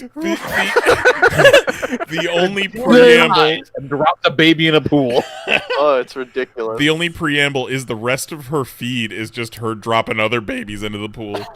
That's so fucked up. I don't even like babies, and that's fucked up. All right, I guarantee that you'll like what this one's about. I'm gonna say it. Yeah, sex is cool, but have you guys ever took a fat poop and then you go to wipe and then there's nothing to wipe? And you're like, oh my god, it was a ghost poop. I don't know, I love that shit. That really, when that happens to me, it like makes my whole entire day. I don't know. Relatable content. I don't trust a ghost poop because I feel like later on you're gonna feel some squishiness back there and you're gonna have to wipe something. Yeah, you just You're gonna pay missed. for it somewhere. Yeah. You just missed. Do you guys, like, is this just a thing that happens to me? But do you guys sometimes have deuces that are so nasty that you know you're going to have to come back later and do a cleanup wipe? Yeah. No. No! I stay till the job's done. Yeah, I'm with Jose. There's no coming back later to do a cleanup wipe. You If just handle your anything, business. there's where I hit the point where I'm done shitting for that moment, and I know this battle ain't done. I got to come back to finish. See, my thing is... But never come back to finish to wipe. No. See, it's not finishing wiping. It's you got to wipe again, because, like... Yeah, later more is gonna... Like, you cleaned as far deep as you can, Yes. but some more is gonna come out later when you're, like sweating. Your butthole and your sphincter relaxes so that more residue comes out, and then he starts giving you that monkey butt. Well, yeah, if I get to that point, I'm just sitting back down and we're ending this talk. I'm shitting again, and I'm not leaving until. That's the plot of Jose's favorite 90s action. Well, speaking of pooping, He wiped. The toilet paper was empty. check out this chick. Oh, hey, didn't see you there. My name is Rachel, and I'm here to normalize pooping 4 to 5 times a day. Here's my story. On July 9th, 2018, I started a poop log. As you can see, on July 9th, I pooped 5 separate times. Granted, one was a very small pellet. The following day, I pooped 3 times, then 4, then 3. I just kept going and going. I continued the poop log for days, for weeks, for months, for years. And every day, I pooped 3 to 5 times. Little did I know that everything was about to change. On February 14th, 2020, at 10:20 My birthday! PM, I recorded that I had gone an entire day without pooping. In honor of To Kelly. me, Yeah. that was heartbreaking. And for you, it should be too. If you don't poop every day, or if you only poop once a day, take a step back. What's going on? I hate her. Lee, I don't know about you. I'm kind of aroused. No, definitely not. 5 times is too much. It's too much. Well, it depends on was what a you're very eating. small pellet. Okay, so 4 is too much. Because Wait a minute. Wait a minute. Wait a minute. That's July 9th, 2018. Yeah. She's been doing this for 2 years. Yes. Yeah. Yes. And she has never had a day where she didn't poop until your birthday this year, Kelly. I think that's fate. I'd say so. I think she's gonna be my wife. I, you know what? Fully support it. I was the poop she didn't take.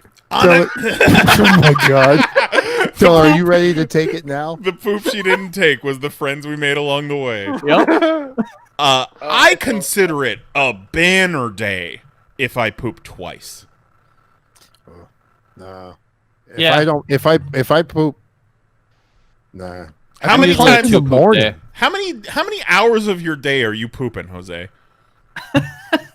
Sometimes it's in and out. Sometimes I'm chilling. Sometimes I find a video and I end up on YouTube all day.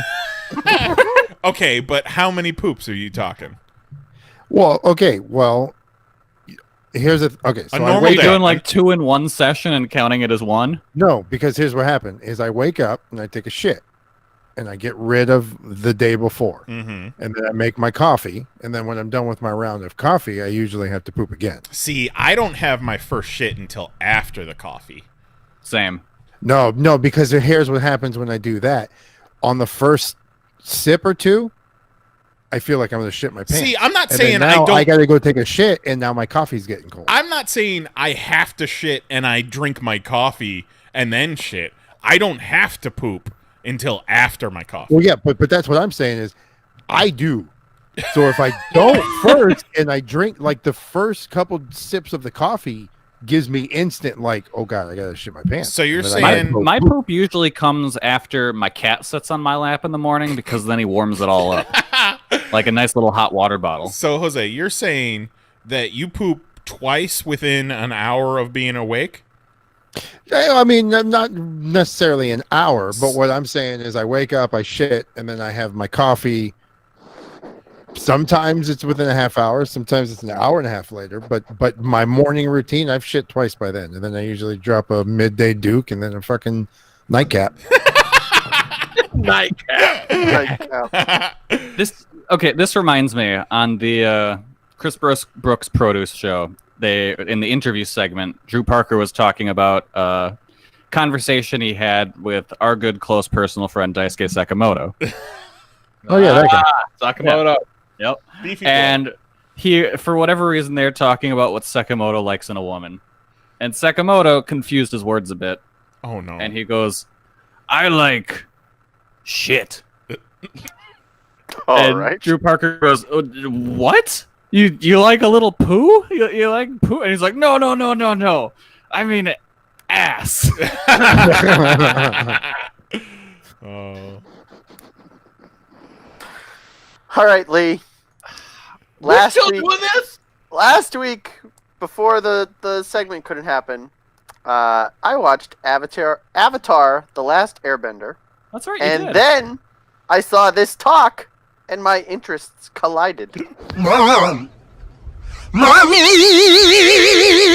Boy, what the hell you want? Look what I can do. Redirected lightning, people.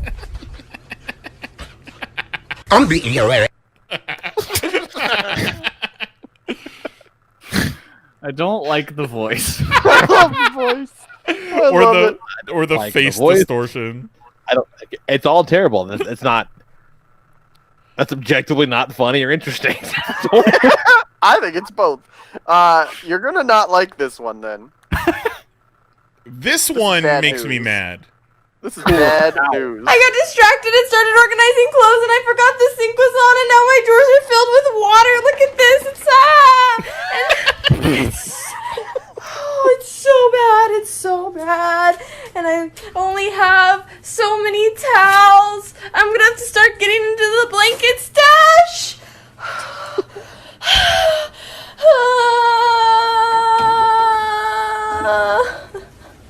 Stop it. Oh, it smells like Fabulosa. There is water literally everywhere, and her drawers are on purpose. Like that's not an accident. Yeah, the thing that bothers me about it is that it happened. She pulled out 4 towels and then said, "Okay, it's time to make a TikTok." Yeah. No. She said it's time to make a TikTok. Let's flood the fucking kitchen. Yeah.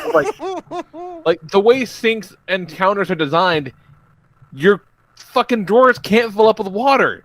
You just fucking destroy those floors for no reason at all. Yeah, what is the physics of the water getting from that sink all the way around? The only that way is doesn't if it make traveled any over the sense. countertop. Yeah, it'd go over the counter. Yeah, but you'd think you'd think it would fall over the counter before it would make its way all the way over that drawer. It would But here's the thing all is, over the counter. if it's filling up, But how did it make it all the way over there? No, because she fucking filled it up herself with a cup before she started the fucking video. Yeah. You're so cynical, Lee.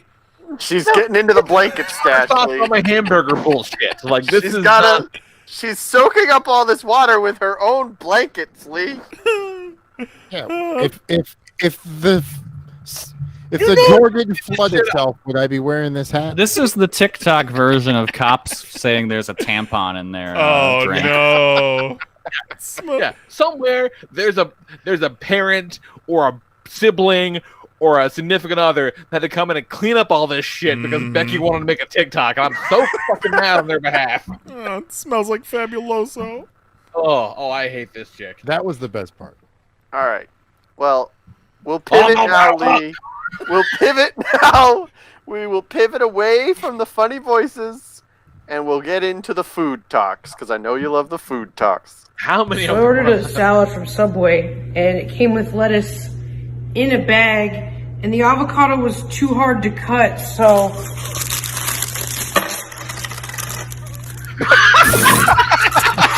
He dumps out like 96 cents. We got Lee back, everybody. We got him back. All right, That was a good bit. That lettuce looks real shitty. Yeah. Yeah. Why are you ordering a salad from Subway? Did you have a salad from Subway delivered? What's going Why on? is the lettuce separate? I don't get that. I mean, I would maybe. I'm betting Why the is it in other a stuff is paper hot. bag? It's bad. I don't know, man. It's Subway. Why are you eating at Subway? They funded a child molester for a decade. Yeah. And, like, no one at Subway has been trained on how to make a salad, so that's why the lettuce comes in a paper bag and all the other shit comes in this container, and your avocado is just 96 loose cents in a cookie bag. I mean, it sucks that nowhere else can you buy a salad, so your options are limited. You're stuck. All right. There is a lot that you are going to take in this next video, and I need you to devote your full attention to it because it's quick, it's going to move fast, and you're going to find yourselves being overwhelmed by everything you're asked to understand about this. So as a mom, I struggle to eat at appropriate times, okay? Also, please ignore my hair. I haven't scrunched out the crunch yet. Anyway, I made myself, a cup noodle, because they already had their breakfast, right? My 2 kids already ate, so I made me a cup noodle because it was low maintenance. The children see my cup noodle and immediately are like, ramen. And I'm like, ugh, but you just ate bacon rice and a cupcake though. Do you need ramen? And they're insisting, so I made them cup noodles. They each got a cup noodle. In the time it took for me to make their cup noodles, they decided they did not want them anymore, so now I'm stuck eating 3 fucking cup noodles. Also, don't bother leaving comments saying I would have beat my kids' asses if they would have wasted a cup noodle. They cost like 20 fucking cents, so it's fine. Kids also don't learn by being beaten. So, but that's for a different day. What? You had a moral behind that one. Don't beat your kids. Feed them cup noodles. Cup It's a lot. There's a lot to take in. First of all, you felt the need to carry 3 cup noodles into the fucking bathroom to tell this awesome story. It's the only place to keep quiet. The kids are out there yelling, "Where the fuck's my cup noodles?" I can't stand cup noodles. No, I cannot No one abide. says that. No Can't one abide. says that. Well, towards the end, she starts saying it as cup o noodles, so it's a bit. cup noodle. Yeah. Second, did you catch what her kids had for breakfast? Bacon rice. Bacon rice. Bacon Did she rice say and a for cupcake. breakfast, or did she say they just ate? No, it's their breakfast. Yeah. Bacon rice and a cupcake. And a cupcake. Bacon rice, Lee. Well, it's I don't like care it's for any of it. it's probably like ham fried rice. I And then guess. she said she had to scrunch the crunch out of her hair. What the fuck that means? All right, See, you guys. The problem with TikTok is that all of the No, losers. please, Jason Knize, tell me what is the problem with TikTok?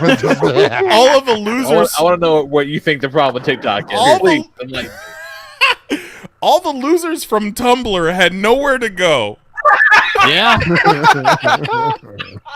Yeah. Tell me this chick doesn't look like a fucking founder, like early adopter of Tumblr. Come on. Yeah. 100%. Fair. I've never been more Okay. serious in my life. Odds our boy. Dark Skin Warrior is back. This is perhaps the most important talk we have ever watched. This is an ASMR of him eating lemons. That's an entire lemon he just put in his mouth. Holy shit!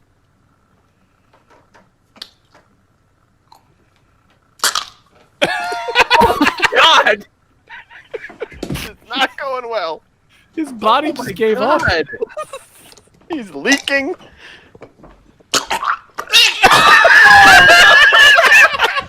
Holy shit. That's the first time I've ever choked. Damn. That better go viral. Wait a second. He's not from Africa! Uh-oh. Oh, you shouldn't have shown us that one. No! Well, now I know why you wanted to play the cameo first. I wanted the cameo first, and then I sent this one to Knize, and I said, don't watch this one. Don't break it. I'm watching him choke on this lemon, and then he just starts talking normal, and I'm like, what? What if that's a side effect of talking? Like, and then he It's does a side another effect of video. the where- lemon. The lemon fucked up his pipes. If you suck on a full lemon, it gets rid of a Nigerian accent. No. I looked him up. He lives in New York. What? Yeah. No. Yeah. Second to no one. Yeah. Hey, they'll never take away that talk though. You know what, though? Wish Still I had a- not seen this. So it's just sitting in his throat this entire time. Yeah. Oh, There goes the. Holy and then he shit. spits it up That's like the a first time bird. I've ever choked. And then he just keeps Yeah. walking. That better go viral. Hey, he kept the video running, so Yep. bless his heart. Why hasn't he taken that down? Because he He's said- the gimmick brother. He said he hopes it goes viral. Yeah. Yeah, he's from New York. he's He's ex- on the Southern State University of New York swim team. Seems pretty successful, and you know, he does a character where he talks. You're like he's from exposing the Nigeria. business, brother. Well, yeah, because I'll tell you, even the Nigerian character looked pretty successful. Yeah. Yeah. I still enjoy the character, Yeah. but I wish Yeah. I did I agree. the truth. You fucking pulled back Yeah. the curtain on me, Mahoney. Yeah. Yeah, that's what happens. Some He days said, yeah, I gave you something and then I killed it. And then I took it away Sometimes- from you. you're just scrolling through TikTok at 2 a.m. and you're like, "Here's my favorite guy choking to death on a lemon," and then he's like, "Guess what? I'm from New York," and you're like, "What?" You're like, "But I paid you $5 to tell Kelly to stop eating Band-Aids." Kelly now needs. He's like, yeah. Kelly needs to make a response video to him telling Kelly not to eat Band-Aids, and Kelly needs to be like, Dark Skin Warrior! Oh, I thought you were gonna make me do a Nigerian voice. Dark Skin Warriors, He's stop exactly trying to... asking you to do a Nigerian voice. No, no. Dark Skin Not Warrior, this stop one. trying to eat a whole lemon and then losing your character. Kelly, you Not- know what would really sell the voice if you put on some blackface? Oh, I think so. I mean, it's fine if you do it in the privacy of your own home. This isn't a video podcast. That one bummed me out more than the lady tucking the baby in the pool. Well, wait, hold on. What was the one Lee really liked? Oh, the one Subway. Yeah, let's cleanse the palate. Get that So I lemon ordered out of a there. salad from Subway, and it came with lettuce in a bag, and the avocado was too hard to cut, so... That's not a lot of lettuce. Pretty good. Love the voice crack at the end. It's pretty good. Whew. This was I don't ever want to do 12 talks again. Okay. That was a lot of talk. That was a lot of talk. But it was fun. It was fun. I enjoyed it. Yeah, this Look, this is what happens when we miss a week of talks. They just back up, Lee. They back It up. was a real emotional roller coaster, not gonna lie. It was all over. Mahoney had talk balls. Yeah. I had to unload 12 talks all over your chest.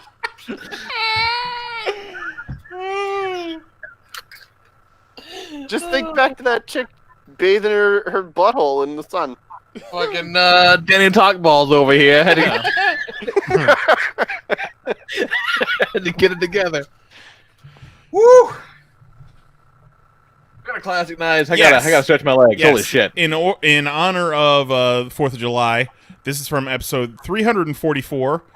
It is from, I believe, 2014, 2016, of the story about when we made the trip to Tennessee for 4th of July, and we planned to have a WWF No Mercy tournament. Oh, that's right. What a good damn time that was. Well, in theory. Who won that tournament? Shut up. God damn it. All right, enjoy this. Back in a minute. And now, a curated selection from deep within the Popcast Network archives. We proudly present this Popcast classic. Ate some good foods, had some good times, then closed shit out with some goddamn WWF, not WWF, No Mercy on the N64. Yeah. Yeah, get the E out. Get the F and E out. Well, we started that. What was it? Sunday when We did play one Sunday too. Yeah, the We girls did all like a round robin with a just 3-way go at it.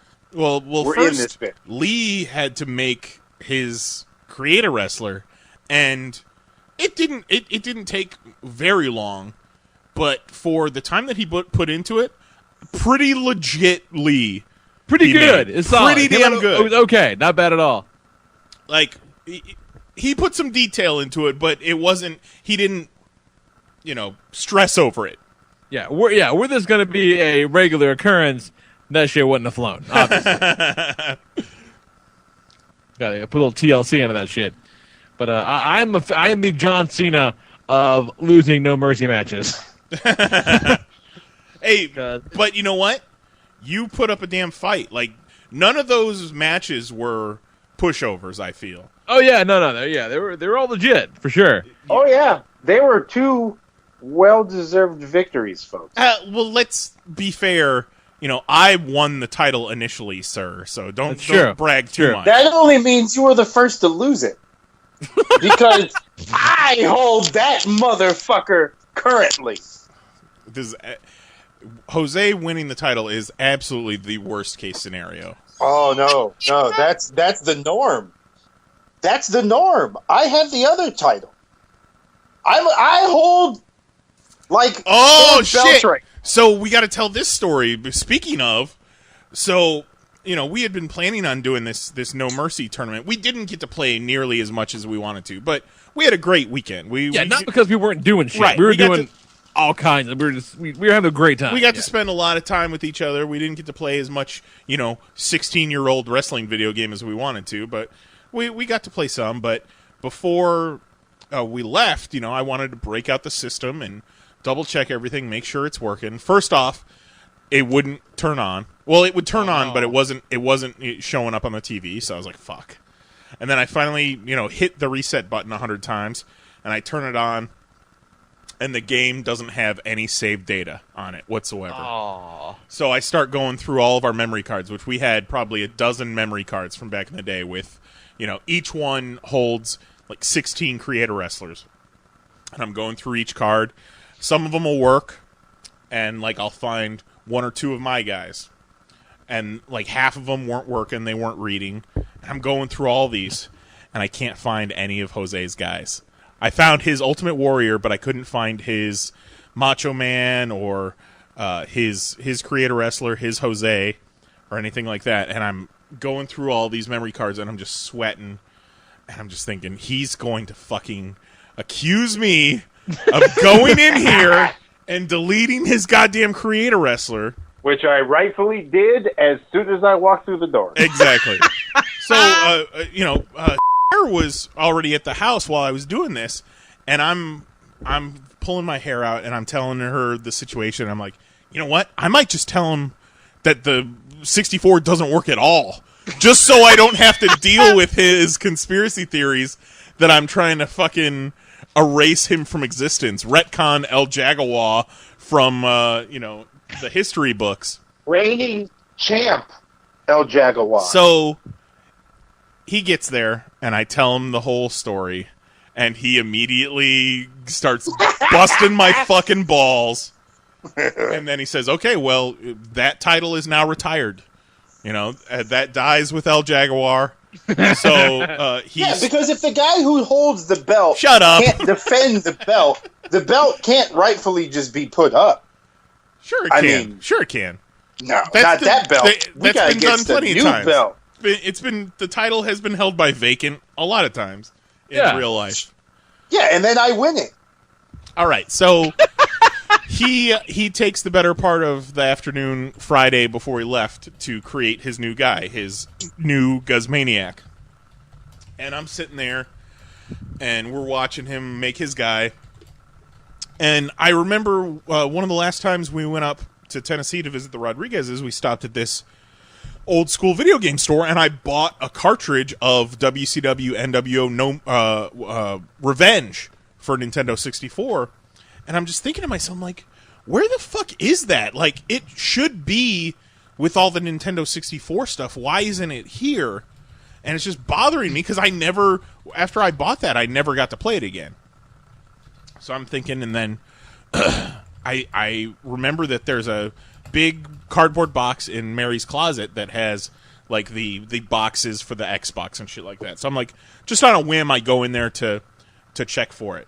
And I open up the box and I see 2 Nintendo 64 game cartridges at the bottom of the box. I'm like, oh shit, fucking found it.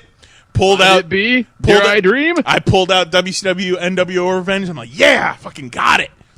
And then I reach in to grab this other cartridge. I don't know what it is, and I pull it out, and it's WWF No Mercy.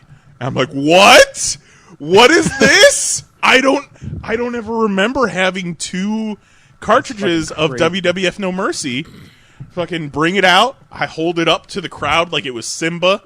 we throw it in the Nintendo. Did we both have one? No, I don't think so. I don't think you ever had one. I think it's very likely that I bought a second one at that same video game store. Possibly. Could be. I don't know why, but put it in the Nintendo 64, turn it on. There's all of our Creator Wrestlers, including Jose's asshole guy. So the day was saved. Join us again next week for yet another Popcast Classic. That could never air today. It shouldn't have aired then. No. I said it in the chat, and I'll say it again. My favorite part of that classic is when Jose starts to argue with me, and I just go, shut up. Because there was so much pent-up rage behind that shut up. You could hear it. I feel like you came by it, honest. Yeah, shut up. The belt and the 4th of July visors I got hanging on the wall. Well, we did that Intercontinental title was like the 4th of July belt, wasn't it? Yeah. And then you got the visors that Debbie made. I gotta get back up here next year, maybe. Cool. If the world's not on fire, that'd be fun. Yeah, as soon as we can all agree that things are okay, like we definitely need to hang out. But yeah, it's probably not going to happen in Florida anytime soon. You don't No? say. No. Are you sure? But they did say that they are going to force the schools to reopen in August, so. Yeah. That's a real fun choice of words. Yeah. Real nice. They should. Real nice. Here's the way you reopen schools. No staff, just kids. Anarchy. It's real Lord of the Flies. The whole fucking thing. The teachers all zoom in. Oh, okay. I like that. But it's just an excuse to get the kids out of the house. Which, at this stage in the game, I'm in. Yeah. I'm looking out for your best interest, Lee and Mahoney.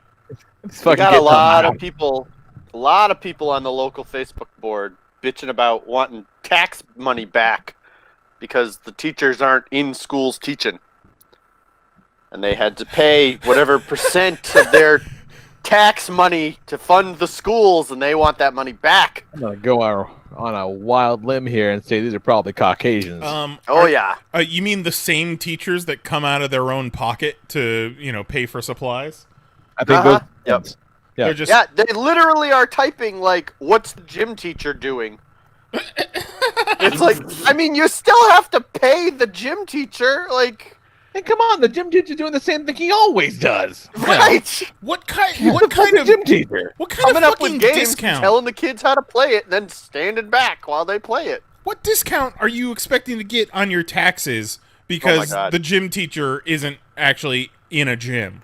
Right, especially spread across the entire town. You know what I mean? Like, here's your half of a nickel.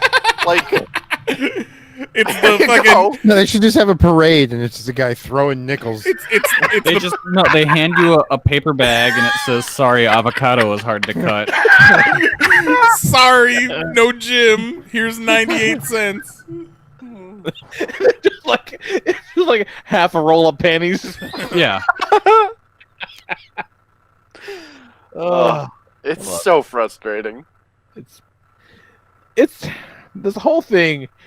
It shows you who the bad people are. It really does. Nothing in my life has more illuminated the bad people than this pandemic. Yeah. I mean, it is the first like real like monsters, but just bad people. Like I don't know. A lot of them are really outing themselves as pretty bad monsters. Oh, for sure. But I'm just saying it's just a very wide spectrum. You know what I mean? Like it turns out that guy, I don't really know him that well, but now I know enough to know he's kind of a shitbird. Yeah. Did you guys see that racist get knocked out today? No. That's pretty good. No, I bet it's great. It is great. Here we go.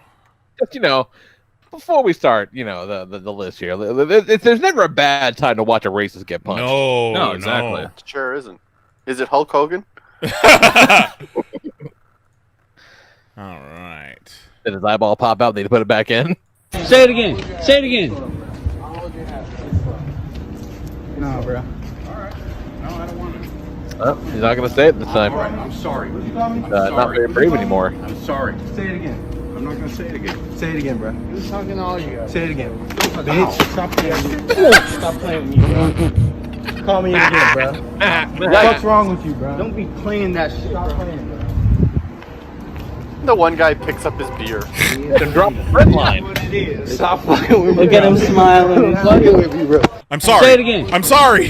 Say it again, bro. Who's talking to... He wasn't sorry. I'm sorry. I don't think he was sorry at all. Sorry. No. Yeah, what he means to say is, I'm afraid. Yeah. I'm frightened. And that's when he knew he had Oh, fucked the up. hand. And wait for it. It's Wait not for even a good punch, but he crumbles. Yeah. Now he's Call me again, bro. Took a weird trajectory, but it sure connected well. And his Bud Light Platinum just spilling all over the cobblestones.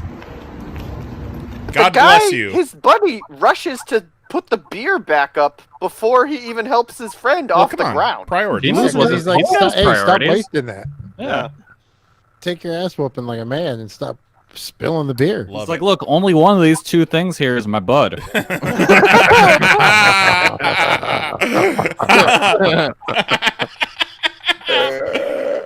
And And on that note, time for a top 6. I thought you were going to end the show. 6.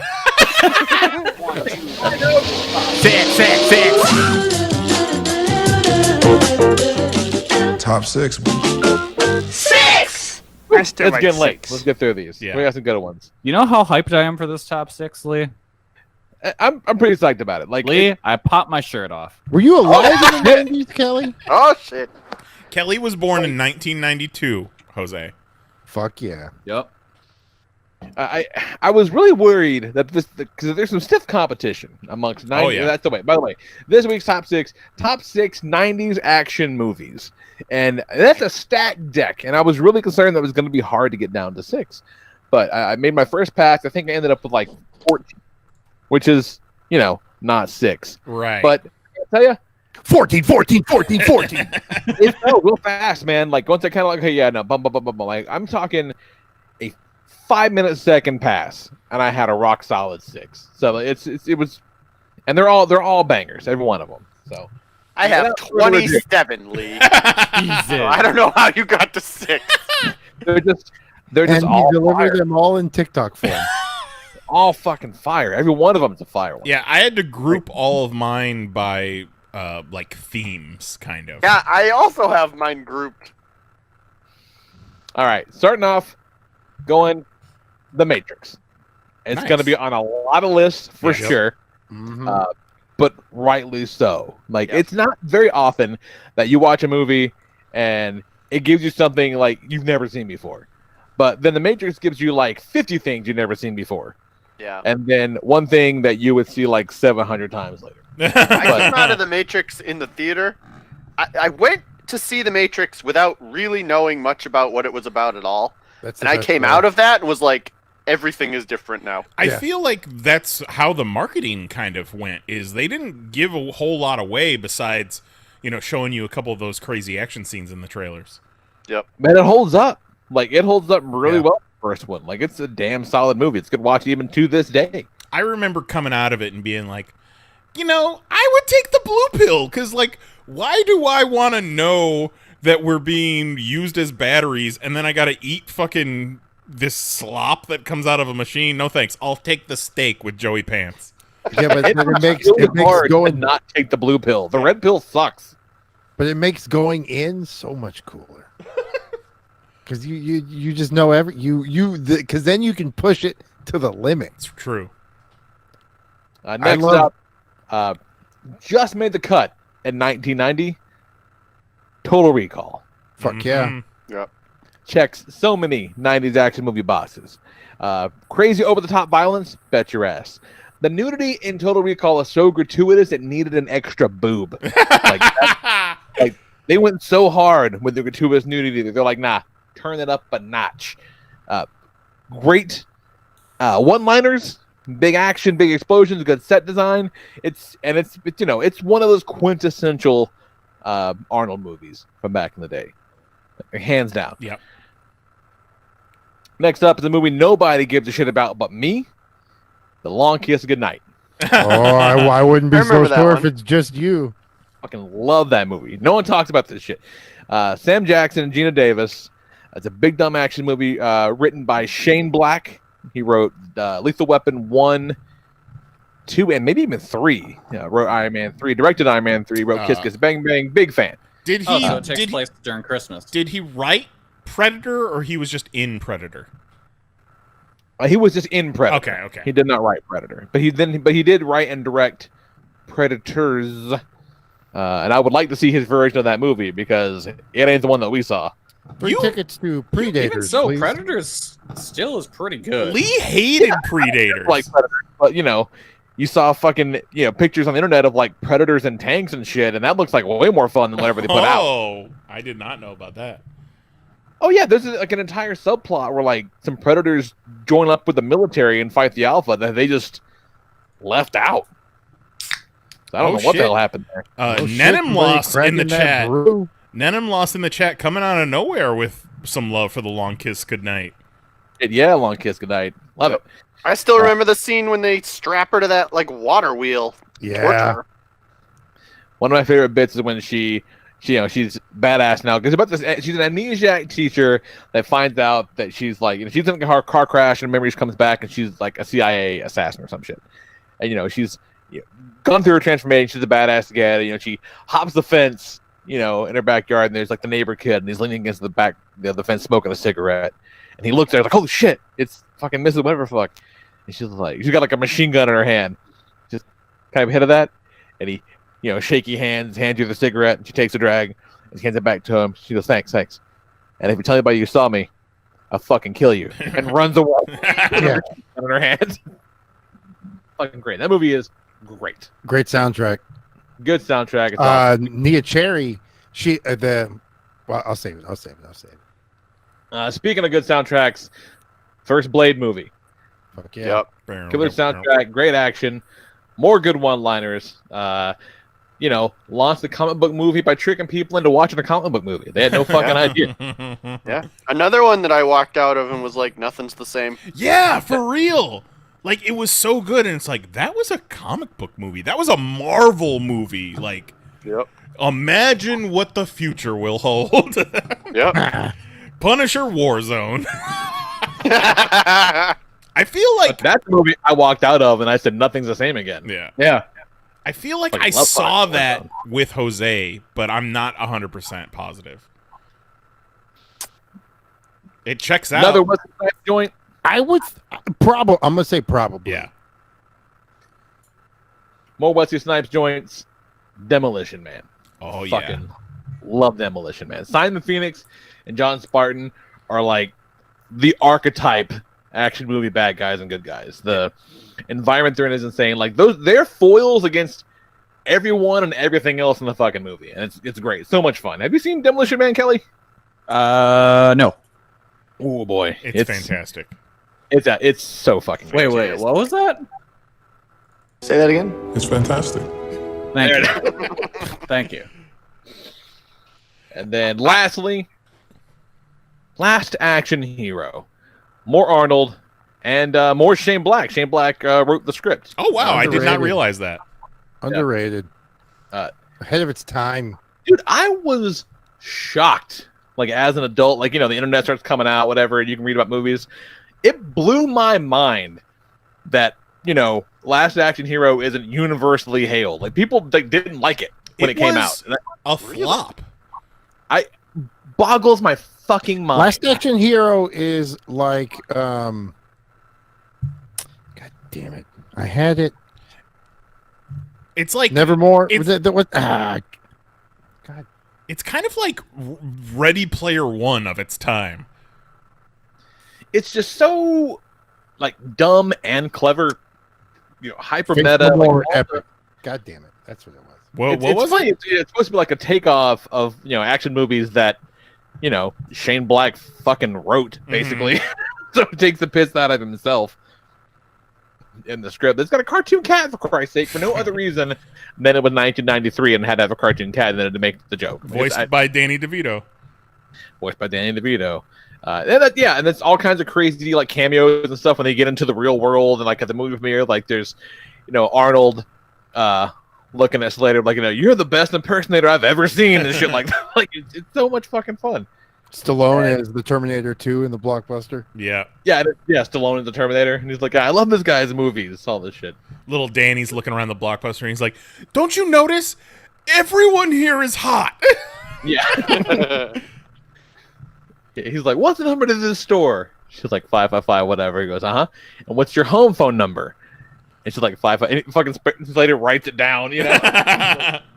He's like, name one person that doesn't have a 555 phone number. Fucking great. Love Last Action Hero. And that's my list. Love it. Good one.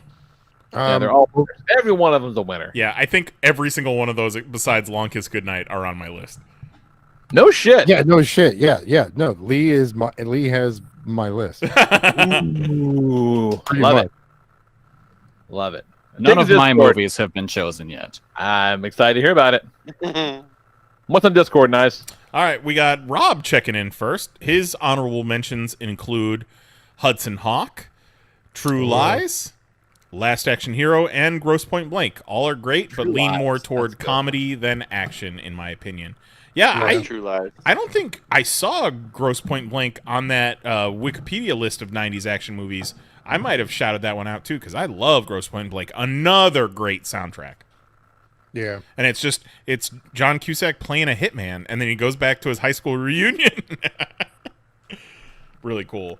All right, on to the actual... Say again? I've never seen Gross Point Blank. Oh, it's Really? super good. You'd like it. Number 6, Speed. Speed was on one of my honorable mentions. That's one we had on VHS, and we'd wear that sucker out. Yeah, I've seen Speed Speed's great. several times. And it was like, Keanu was a joke at that point, and then Speed came out, and he was a fucking action movie star again. Number 5, Die Hard with a Vengeance. Fucking love that. Yes. That's a good one. And That it's is a good one. It's a great summertime movie, too, because it takes place in the summertime, and everybody's fucking sweaty. Everyone looks damp. Yeah. Number 4, Face Off. So good. I hate Face Off. You hate Face Off? Yeah, I hate Face Off too. I hate Face Off. I love it. It's like you let Nicolas Cage and John Travolta be as fucking weird as they wanted to be. Even as a child, I'm like, okay, you expect me to believe this face swapping thing is real? Fine. Whatever. Yeah. I'll go on that trip with you. But John Travolta is 5.5 inches taller than Nicolas Cage. Like, they don't look anything alike. But what about the prison with the Super Mario Brothers boots that they have to wear? Oh, so dumb. I cannot stand that fucking movie. I really enjoy it. Is it dumb or is it classic? Yeah. It's dumb. It's classic. I'm glad you guys like it. I would but- say Face Off is stylish too, even if it's dumb. It's John Oh, it's Woo, definitely stylish. so it's got a lot of style. Number 3, Rob has Demolition Man, which we've talked about. Perfect fucking movie. Number 2, he's got a twofer, and it's The Rock and Con Air, 2 great 90s Nicolas Cage action movies. Yeah, I'll allow that. I think it was he won the Oscar for Leaving Las Vegas, and then like they just kept giving him action movies after that. Like he was making $15 million a movie, and if you forget, Con Air was named the most Nicolas Cage movie of all time on a previous podcast. That's true. And number 1, Terminator 2: Judgment Day.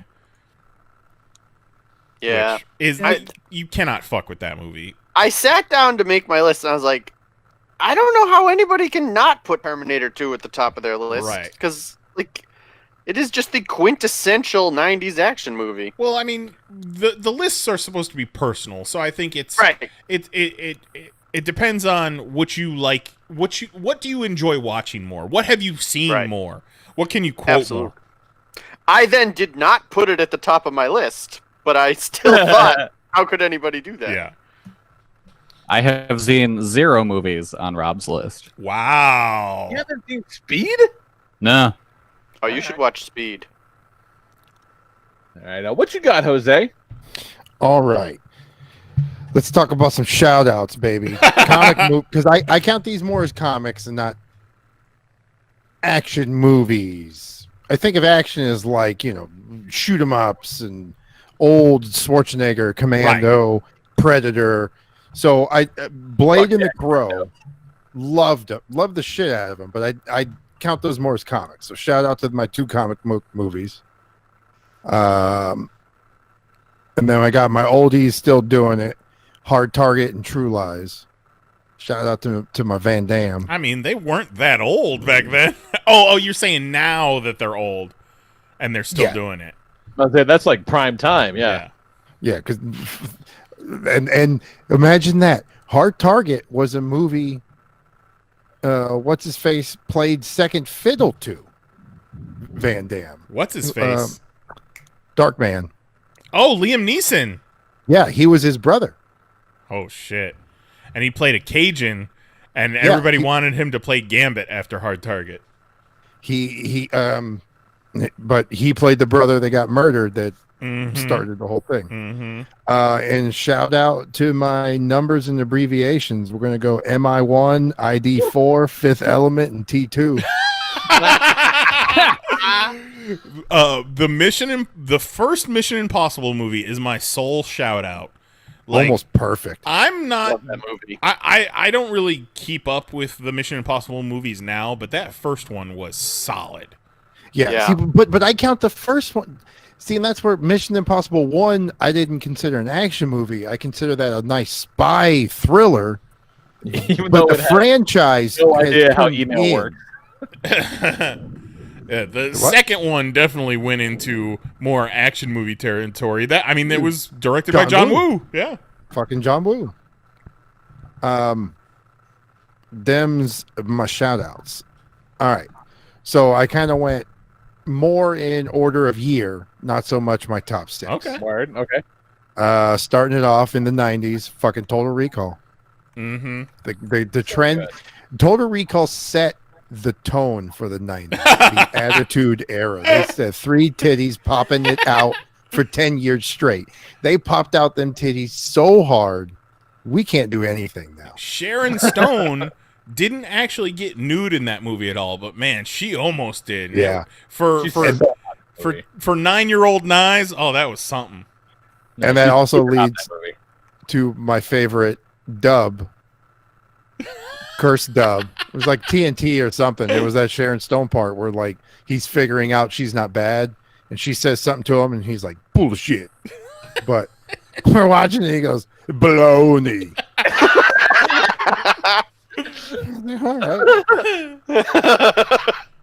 All right, number 5 at 91, Last Boy Scout. Ooh. Fucking love that movie. Tony Scott, loved every Tony Scott jam, and that was Damon Wayans and Bruce Willis just working perfect off of each other. And what was the plot of that one? Damon Wayans was a football player. He was a tarnished football player because he got busted shaving points. But he was like amazing, like Patrick Mahomes, but then he got busted. Mm-hmm. And then he's kind of like a disgruntled cop, right? Who's got issues. Oh, Bruce Willis playing a disgruntled cop? You don't say. Yeah, shit. I don't know if I've ever watched that movie all the way through, but I do remember the beginning of it has someone forcing a woman to give them a blowjob in a jacuzzi while she's under the water. Yes, yeah, and then he throws a perfect spiral and breaks his nose. Yes. Yes.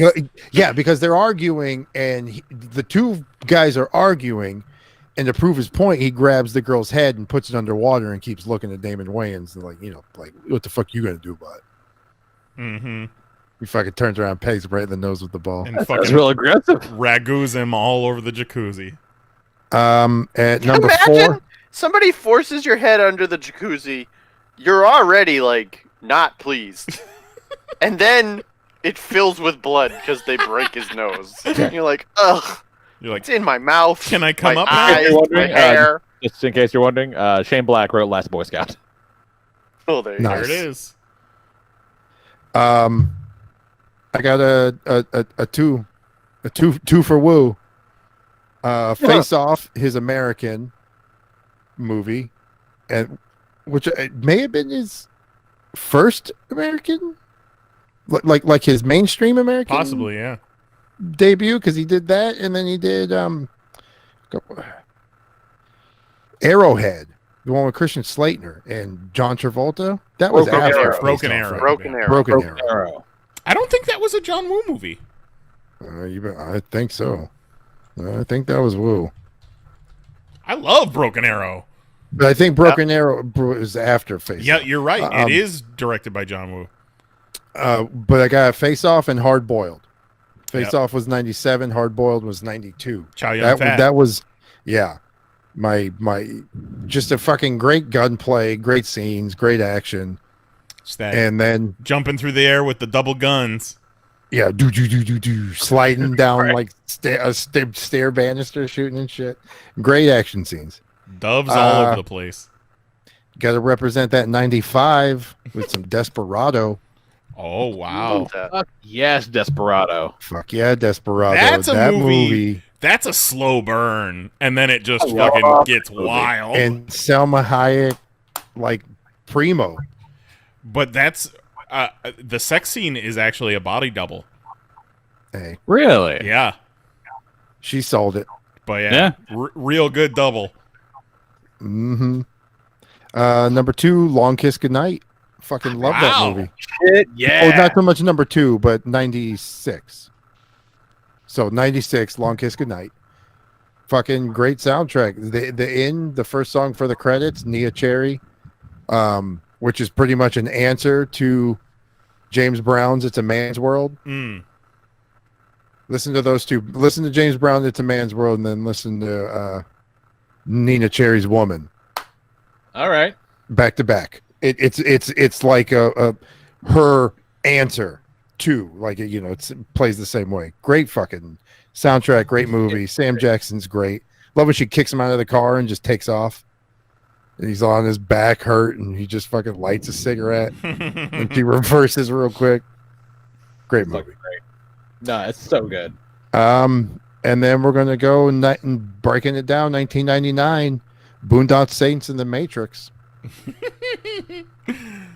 Yeah. The Matrix is the shit. Like, The Matrix changed the game. Yeah. Yeah. When that movie came out, when I was kind of the same way. Like, I didn't really know what the fuck I was getting into, what I was watching, really what this movie was about. And then the crowd talking after the movie was like an experience that not many movies where almost everyone stood up and was like, oh my, blah, blah, blah, Yeah. and like Right, everybody's talking about what they just saw. Yeah. Sometimes, you know, you get the applaud and then people walk out and a couple of people are talking, some people are excited, but everyone's just kind of leaving. This was like the theater stood up and nobody knew what the fuck, and everyone had questions and everyone was like, did you fucking see that thing? Yeah. He bent over with the way he dodged bullets like Knize at a fucking C2E2 hotel lobby. One of the best, like, needle drop moments as the credits start to roll too, that Rage Against the Machine Wake Up, Yeah, which is and kind of talk about the soundtrack. Yeah. The score is fucking wonderful, Mhm. and Yeah. the music is great. Half of 2 amazing. 3 Yeah. could do didn't without. happen. Because I thought- there's still some good scenes in 2. That chateau fight's pretty cool. Yeah. Even the fight on the highway, like, yeah, there's definitely some good moments. Jose Yeah, loves I Love saw them the to first them up. Matrix with my dad and my brother, and we all 3 walked out. None of us had any idea what we were getting into. We all 3 walked out, stood at the theater, and talked for like 40 minutes. And my dad was like, nothing like that has happened to me since I saw Star Wars. Yeah, that's pretty cool. Yeah, the movie's fucking great. And then Boondock Saints that was a slow. Yeah, Boondock Saints was one of those movies that I had no idea about until you kind of turned me on to it. And there was a firefight. That whole scene of him doing, you know, with the classical music playing, and he's going through the fight, and he's in the fight.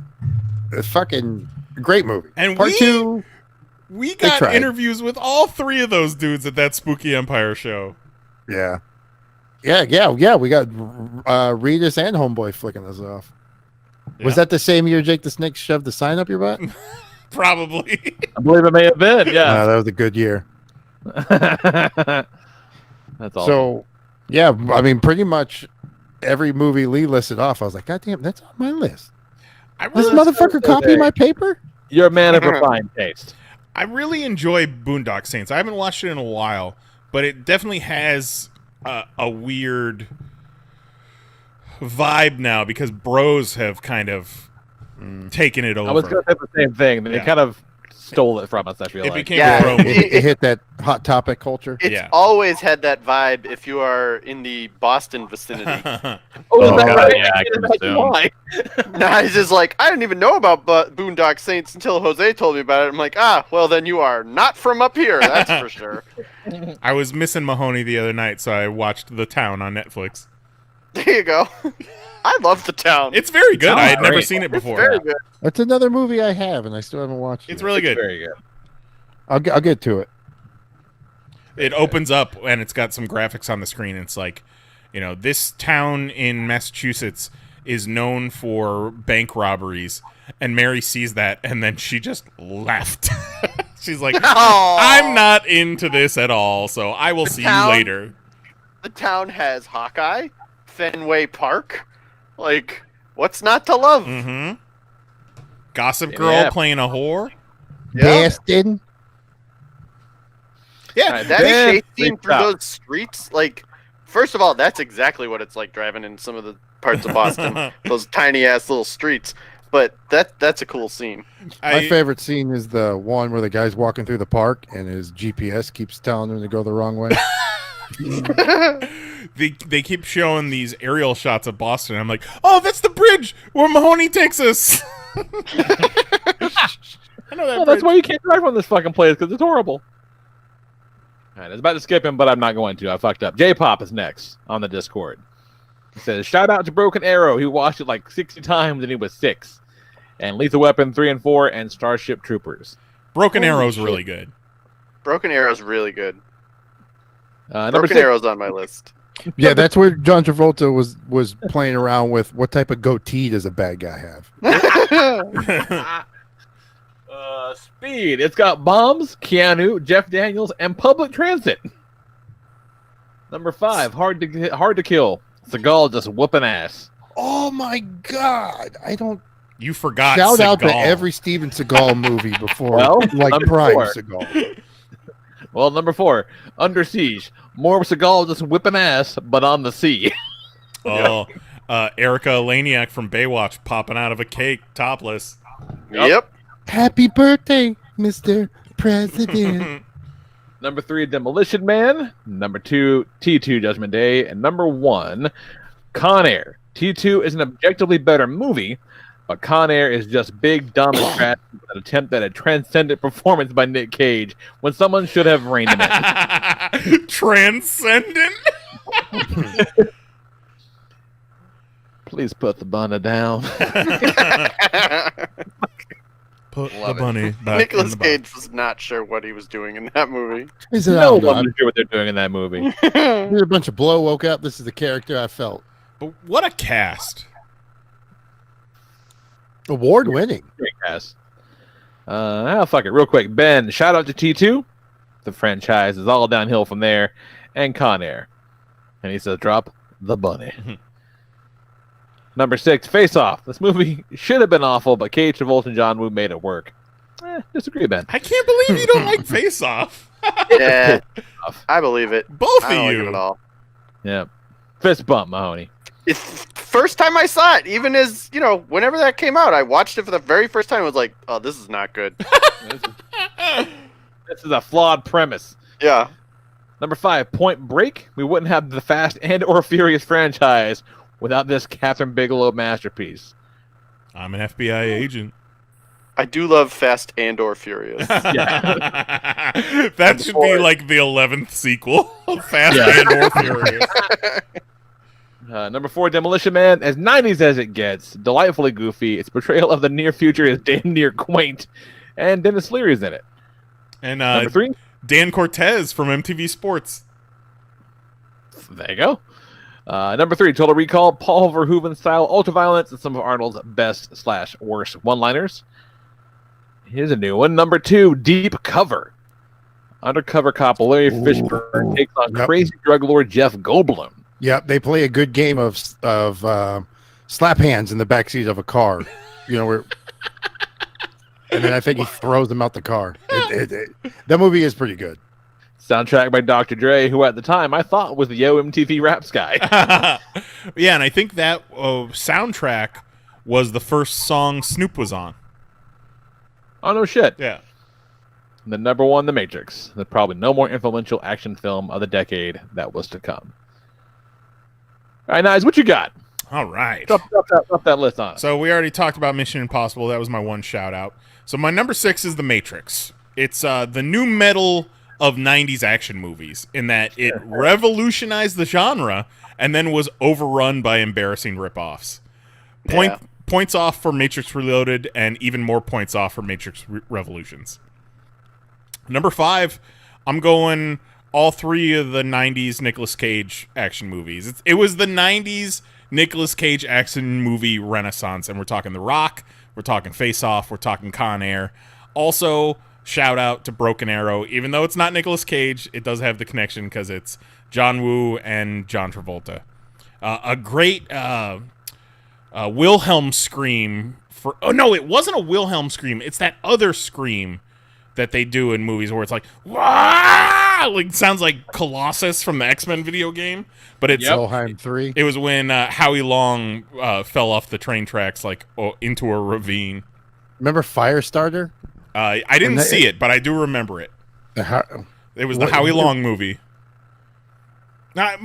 Wait, I don't think is that what you're talking about? It was that's the movie I'm talking about, but I don't think it was called Firestarter. No, Firestarter was the Drew Barrymore Stephen King movie. It was something fire. Fire something. Yeah, he was a fireman. It was a fireman action movie. Fire flat top. Number 4, Demolition Man.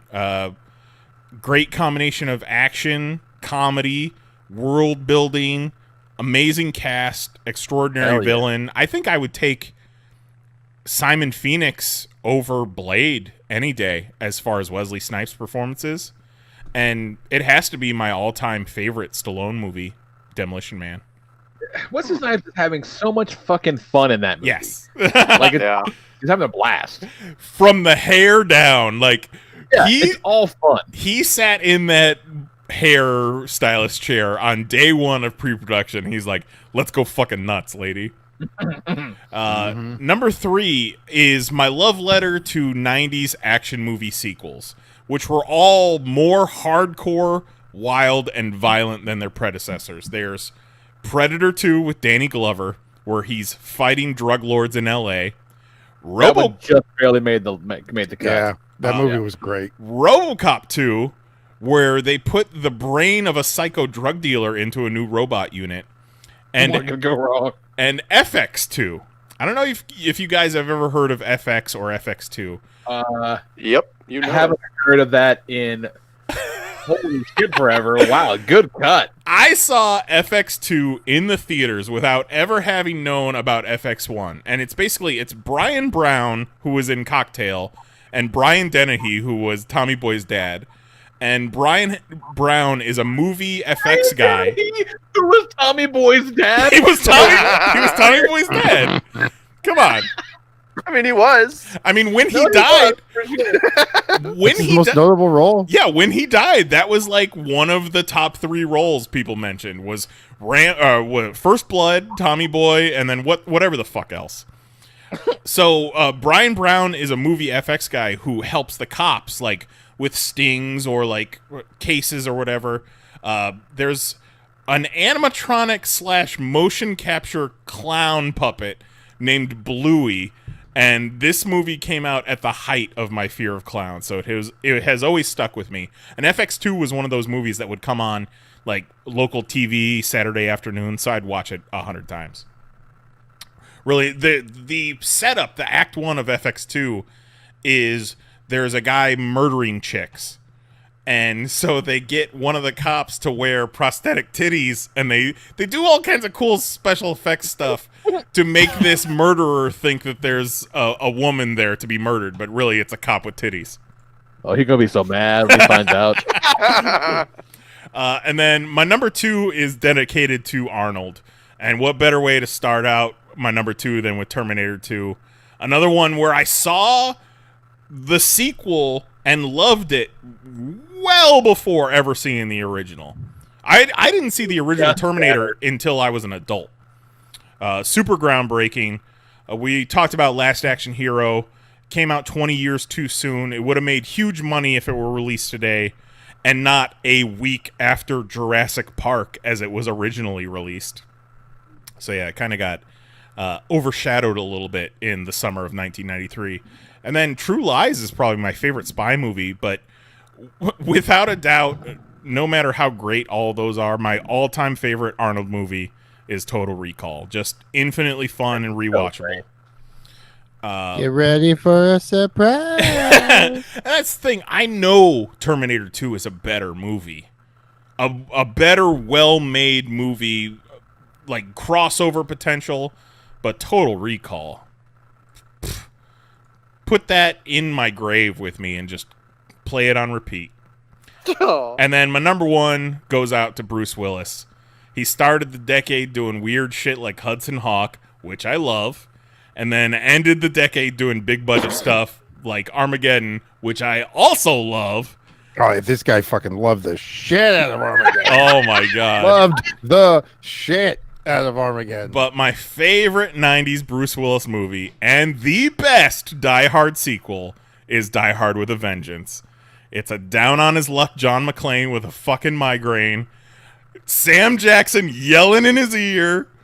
Yeah, I'll put Die Hard with a Vengeance up against the original Die Hard any day. Like it's they're wait, it's got that link too, so it deserves to be there. I wouldn't ever say it's better, just be out of respect. But man, it's a adequate sequel. It would have been an adequate first movie. Yeah, you could have built a franchise off of that. Yeah.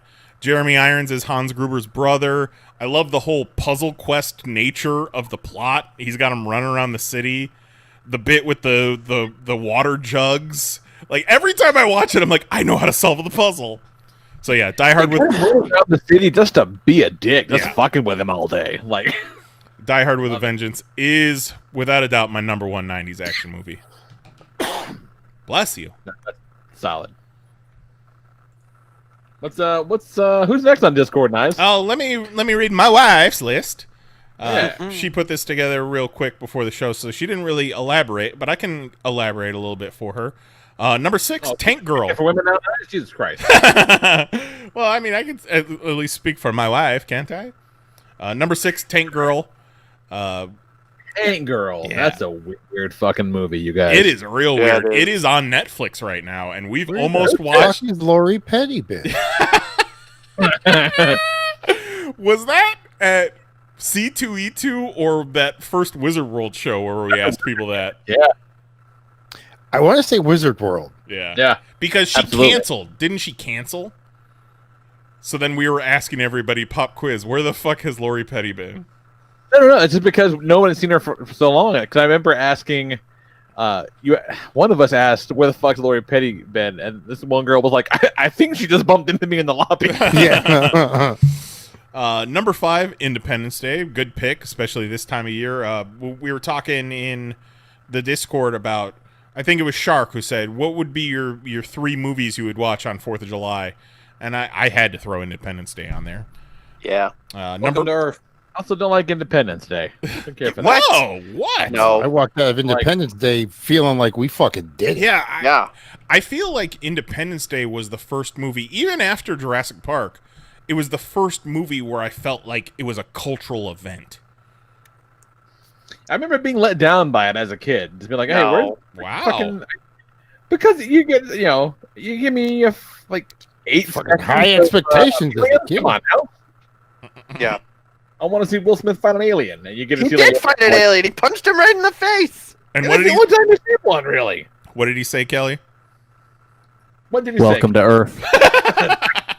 I had to get up close on the mic.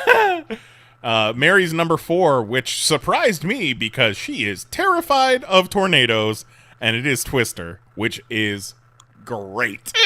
Yeah, that's a good movie. Got its own ride. It got I'm Bill Paxton. Had its own ride? I don't know if it's still there. No, they got rid of it for that fucking Jimmy Fallon ride. Lame. Where he fights the tornado? Yeah, Jimmy Fallon fights a tornado and then puts on blackface. Number 3, Mary's got Armageddon, which it's cheesy, and that Aerosmith song was ubiquitous, and it's all over that movie. But man, I am a sucker for a let's get the band back together type plot. And when they're going around getting all the oil drillers back together, and they're chasing Bear down, and one's in a strip club. I went into Armageddon with beef because the trailer, it's you can't tell who it is. It's a guy and a girl under a tree, but the music they played was the score from The Crow. And I thought we were getting a Crow sequel trailer. And then it turned out to be fucking Ben Affleck on a goddamn spaceship. I was so hurt. Well, wait. Armageddon came out in 1998. When did Crow City of Angels come out? 1996. So you thought we were getting a third Crow movie? I assumed it was a Crow movie because they used the music. Yeah, that's happened before. I used the Crow music for my Blues Brothers trailer. That was my first project in film school. Yeah, and that's why you and Jose got that beef. It's true. Like that's Jose, where it you know what started. happens when you assume. Yeah, you make a ass out of Ben Affleck and Bruce Willis. Exactly. Mary's got True Lies at her number 2, and number 1, Men in Black with a bullet. Men in Black. I'm not surprised it come out more often. That's a good one, but that's another one I don't see. It's action. It's got a real sci-fi comedy lean to it. Yeah, it had action, but it wasn't like. There was some gunplay, but it was like lasers. But it's still comedy. A worm certainly sprung them in the air. I mean, there's it's chase certainly scenes. It's definitely an action movie that came out in the 90s, but like a 90s action movie. Like, I think it's almost a on own the genre. fringe. You're right. Yeah. But it's still great. Mary said Still wonderful. she was looking through that Wikipedia article of the list of 90s action movies, and she saw that Phantom Menace was on there, and she toyed with the idea. I'm like, really though, like, sure, it's Star Wars, but you're talking top 6 action movies? Of the 90s? I was making a top 50 Phantom Menace to make that good. Like, and really, I don't even think Phantom Menace would make my top 6 Star Wars movies. No. Okay, here's the only top 10. Phantom Menace makes it top 10 action scenes of a 90s movie. What, for the Duel of the Fates? Yeah. Well, that'd be kind of fun. Yeah.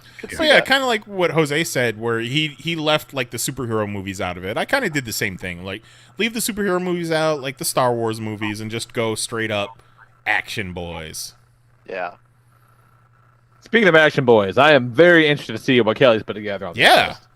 All right. Here, Kelly, what you got? Action boys. Shout out to the Mummy. Good one. Love Brendan. I love the Mummy. Love one's Brendan good. Fraser. Mummy one's a classic. Mummy, the Mummy. Mummy came out the same summer that Phantom Menace did, and I worked at the movie theater, and I would time my breaks so I could watch the Mummy. Nice. My number 6. This is one I just watched on Sunday in preparation for this list. Riccio, The Story of Ricky. Yeah. Fuck yeah. What the hell is that? The scene, fucking insane movie. You remember where- the old Daily Show? Lee, you know Ricky? Go ahead. Sorry. Riccio, The Story of Ricky. All right, I'm looking at it now. Okay. Yeah. So the story is about Ricky, obviously. He goes to prison and he deals with 4 like cell block gang leaders and the corrupt warden, and pretty much fights his way out of the prison over the course of the movie. And the fights are, let's just say, incredibly graphic. So Jose was Boom. talking about how the old Daily Show with Craig Kilborn, at the end of their celebrity interviews, they would do 5 questions, and this was like the intro for the 5 questions, and it's some big Asian dude and clearly a dummy, but let's watch. Squish. Oh God. Somebody yikes. put fucking Little John under there. Riccio's great.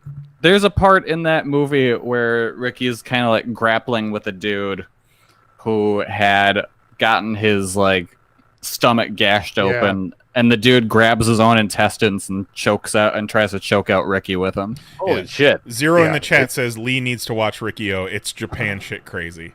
It is the most. You let me It's on know Prime when you Video watch it. too, dog. Yeah, it's a Chinese adaptation of a manga. I highly recommend watching with the dub, because holy shit, is it bad. Number 5, Desperado. That movie rocks. Real good.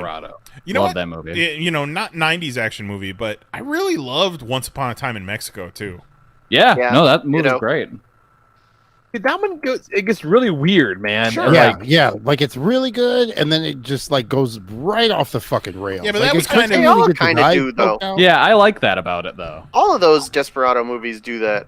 But when Once Upon a Time in Mexico came out, like that was the trend with action movies too, is they just got real fucking weird at the end. And you got Willem Dafoe and brown face for no reason whatsoever. Yeah. Very weird. Number 4, the first movie I ever saw in theaters, Mighty Morphin Power Rangers, the movie. Nice.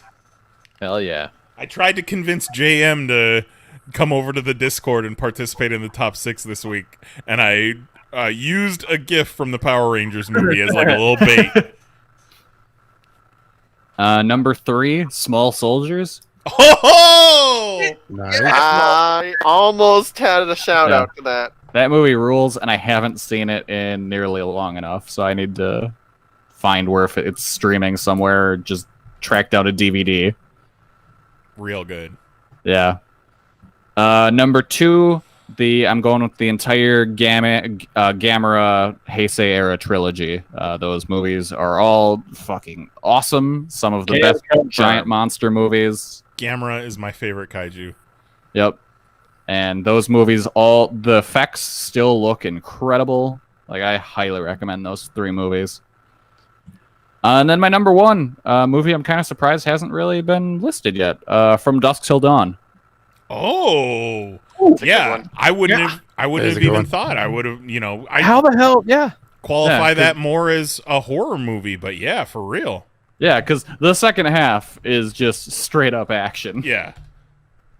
Once everything goes fucking insane. No, I love that movie. Absolutely. That's a good plot. I can't believe I left that out of mine. That's a great one. I probably would have still left it off just because of how genre heavy it is, but I absolutely adore that movie. Yeah, that movie's so good. Won't you eat my pussy for me, Jimmy? Put that in the intro. and fucking Quentin Tarantino convincing his buddy Robert Rodriguez to put him in the movie. And let him suck Selma Hayek's toes. Yep. Just let him star opposite of George Clooney. He's like, dude, put me in the movie. I like when Quentin Tarantino's character turns into a vampire and he gets all like water-headed, and it's like, what's the difference? Yeah. Fucking freak. What's next on Discord, Mahoney? Next we got Juggalo John, who has 2 top 6s, standard action and sci-fi fantasy. And he says all of them are judged based on rewatchability. Good call. So for standard action, Enemy of the State. Will Smith. That Will Smith movie where he's like under surveillance. Yep. Gene That's Hackman. a good one. Yep. Boondock Saints, Desperado, 2 that we've talked about. Tombstone. That was a good one. Tombstone is real good. Yep. Tombstone is like it's a western. Yeah, see, I classify, even though it's action, I still classify that western. And I can see it. Next to Tombstone, he has in parentheses, "I'll be your Huckleberry," and that just makes me think of the one time Val Kilmer was at C2E2, and I'm in the back of the room filming it, and somebody got him to say, "I'm your Huckleberry, I'll be your Huckleberry," and I just from the back of the room go, "Woo!" That was a weird experience watching that panel happen. Yeah, yeah, he's looking real bad these days. Yeah, he's the Tim Curry effect. Number 2, The Rock. Winners go home and fuck the prom queen. They sure do. Prom queen. Or king. I was wondering if Fuck that was whoever you going to be want. the intro or not. Winners go home and fuck the prom king. And then, was it on a list earlier? I don't know if this has been on a list yet, but it is now. Leon the Professional. I have not seen that. Really? I think you would really like it that. was I know I would. Natalie And for some Portman's reason, like I first just role. haven't. Yeah. Yeah. Yeah. I don't know that I've ever seen the full movie, but I've seen like, the last 40 minutes or whatever, which is, massive action, and That's it's where all pretty the great. shit happens. Yeah, I don't know that there's anything worth seeing in the beginning. Sci-fi and fantasy, he's got Jurassic Park, Starship Troopers, The Matrix, The Crow, From Dusk Till Dawn, and Blade. Wow, which are From all Dusk just Till great. Dawn, yeah. Solid. All right. Speaking of Blade, Vedder gives a shout out to Blade. Also, The Crow, Point Blank, and The Phantom Menace. Come on, man.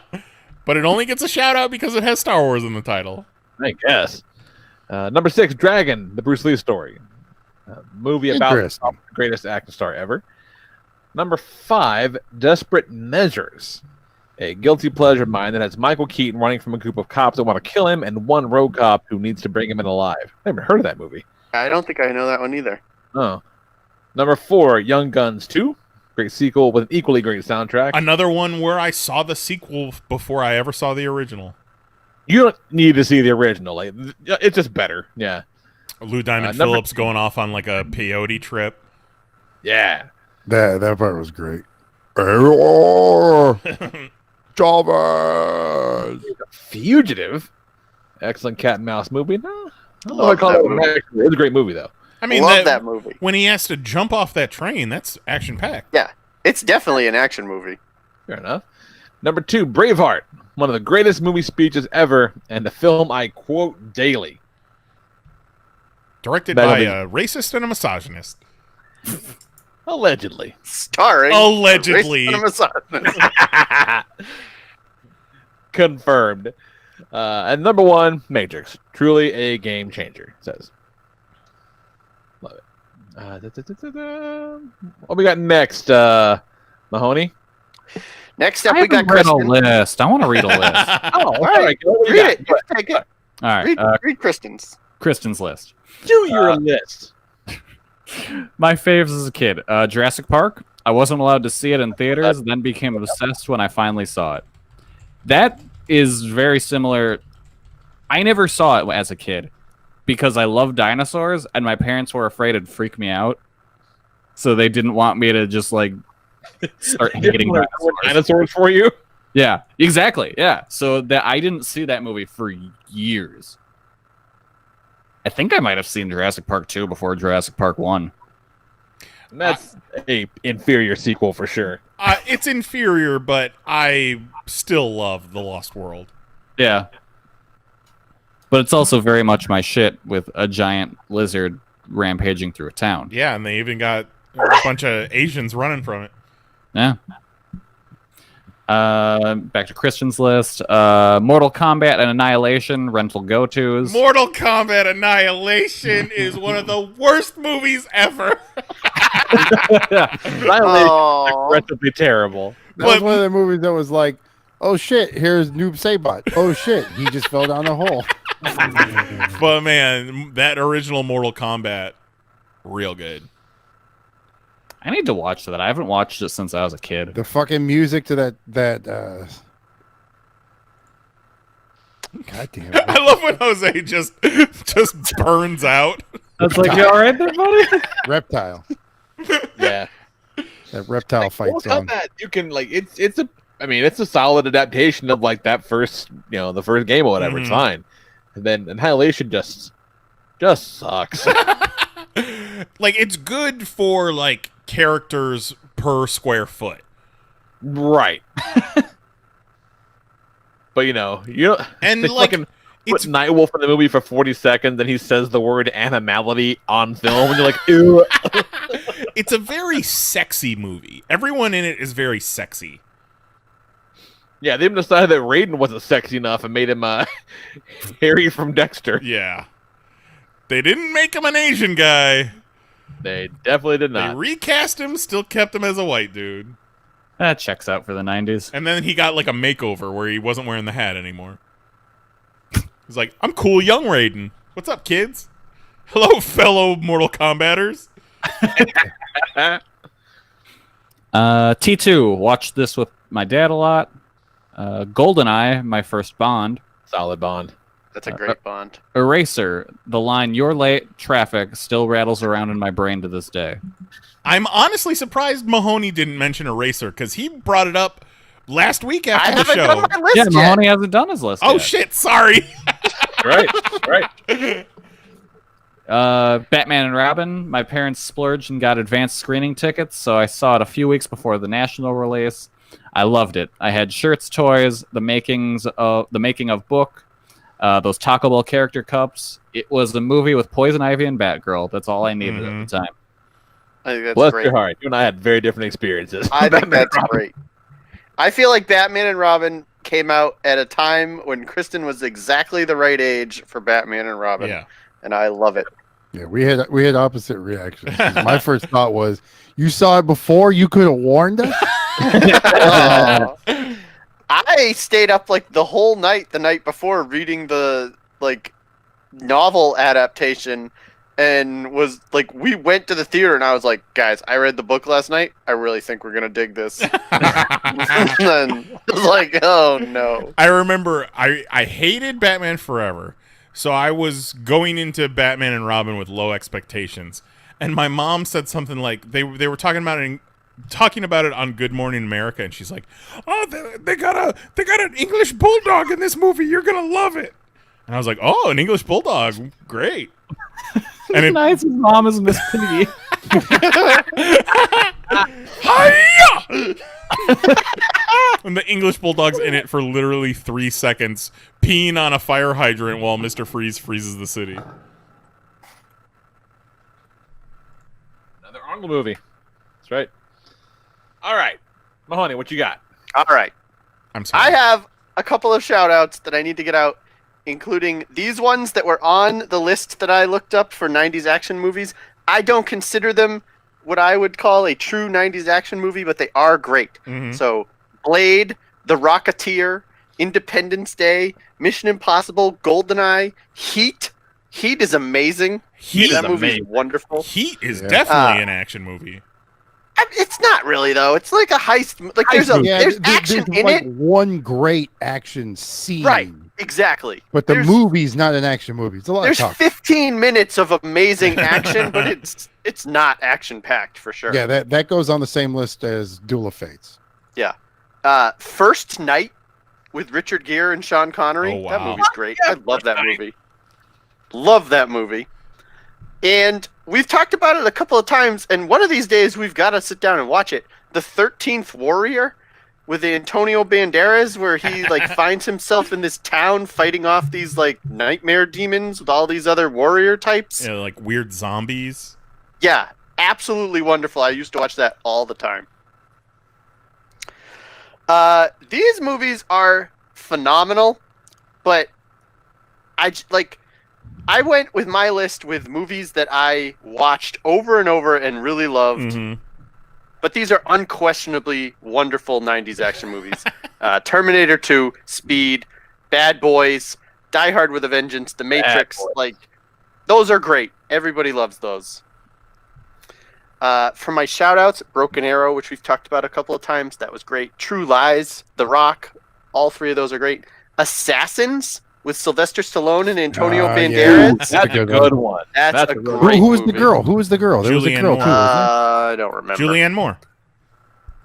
Sounds about right. there? Mm-hmm. They both. Executive Decision? Anybody remember that? Oh yeah, Name sounds familiar. it's Yep. Kurt Russell. Kurt Russell, yeah. Steven And he Seagal. dies Yeah. like immediately. Like they bill it as like, oh cool, Kurt Russell movie, and like 5 minutes in, he's like, gotta go, another movie to shoot. Yeah. So what's the it's deal? cool. Like terrorists take over the president's plane, and then they have to send in a team to enter the plane. They've got like one plane on top of another with a fucking airlock going into it. Yep. It's great. Ridiculous. Love it. All right, so my proper list, which if you count Executive Decision and some of these others, a lot of plane movies, but Air Force One. Air Force One is really good. I'm the president of the United States. I love that movie. I'm gonna be in a love that movie with a fake dog. I saw that in the theater, and I came out of that, and I was like, "This might be my favorite movie." It's no longer, but at that time, I was like, "This might be my favorite movie of all time." Number 5, we've mentioned Under Siege a bunch. I've got Under Siege and Under Siege 2, because Under Siege 2 is pretty great as well, with the train. Is that one... Okay, no. I was thinking Under Siege 2 was the one where Steven Seagal played an Eskimo, but no, that's another one. Where that's way... It's Steven Seagal as an Eskimo versus Michael Caine as an Eskimo? Because that's the one where he saved him by dumping flowers on the town. Oh my god! Something like that. Something stupid. Who even knows? Under Siege 2 is literally Under Siege, but instead of happening on a boat, it happens on a train. On Deadly Ground was the movie with Steven Seagal and Michael Caine. So he had the most generic movie titles. Yeah. Oh, absolutely. Hard to Kill, Marked for Death, On Deadly Ground, Under Siege, Out for Justice, Above the Law. Yep. They're all very, very generic. Number 4, Passenger 57. You Always Bet Another on Black. plane movie. I remember Great movie. The old Disney MGM Studios backstage tour where you rode on the tram. You went through this one building and they had the plane set from Passenger 57, like the inside of a plane cabin. That's pretty cool. Yeah. Everybody's like, "Oh, I've been on a plane before." How the fuck we got here to Universal? Some people probably drove. Maybe Real movie magic, an aeroplane. Oh. So number 3, I don't think this has been on any lists yet, but I love it. The Jackal. With Richard Gere is like an NRA terrorist who is let out of prison because Bruce Willis is this world-renowned assassin trying to... They don't know who he's trying to kill. He's trying to kill somebody. And Richard Gere has to stop him. And Bruce Willis builds this, like, gun... Well, so he hires Jack Black to build him this, like, computerized gun on this stand... And then he sends Jack Black out to, like, hold up a playing card. And there's this whole argument about whether or not the scope is off by, like, a degree. And Jack Black's like, scope's not off, everything's fine. Shoots off his arm and is like, told you the scope was off. It's amazing. I've never heard of this. Oh, it's very good. I had it on VHS. Used to watch it all the time. Number 2, Eraser. I'm sorry. There it is. I'm sorry, I buried the lead. Jump the gun, Knize. That's fine. I love Eraser. Eraser is that Arnold Schwarzenegger movie where he puts people into like the what is that thing called? Where they give you a new identity. Witness protection. Witness protection. Yep. Vanessa Williams. Yep. And they have these weird ass guns that shoot like green glowing bullets and just make you like disappear. Yeah, did they call them like rail guns, or am I thinking aliens? Something like that. It's a rail gun, yeah. Yeah.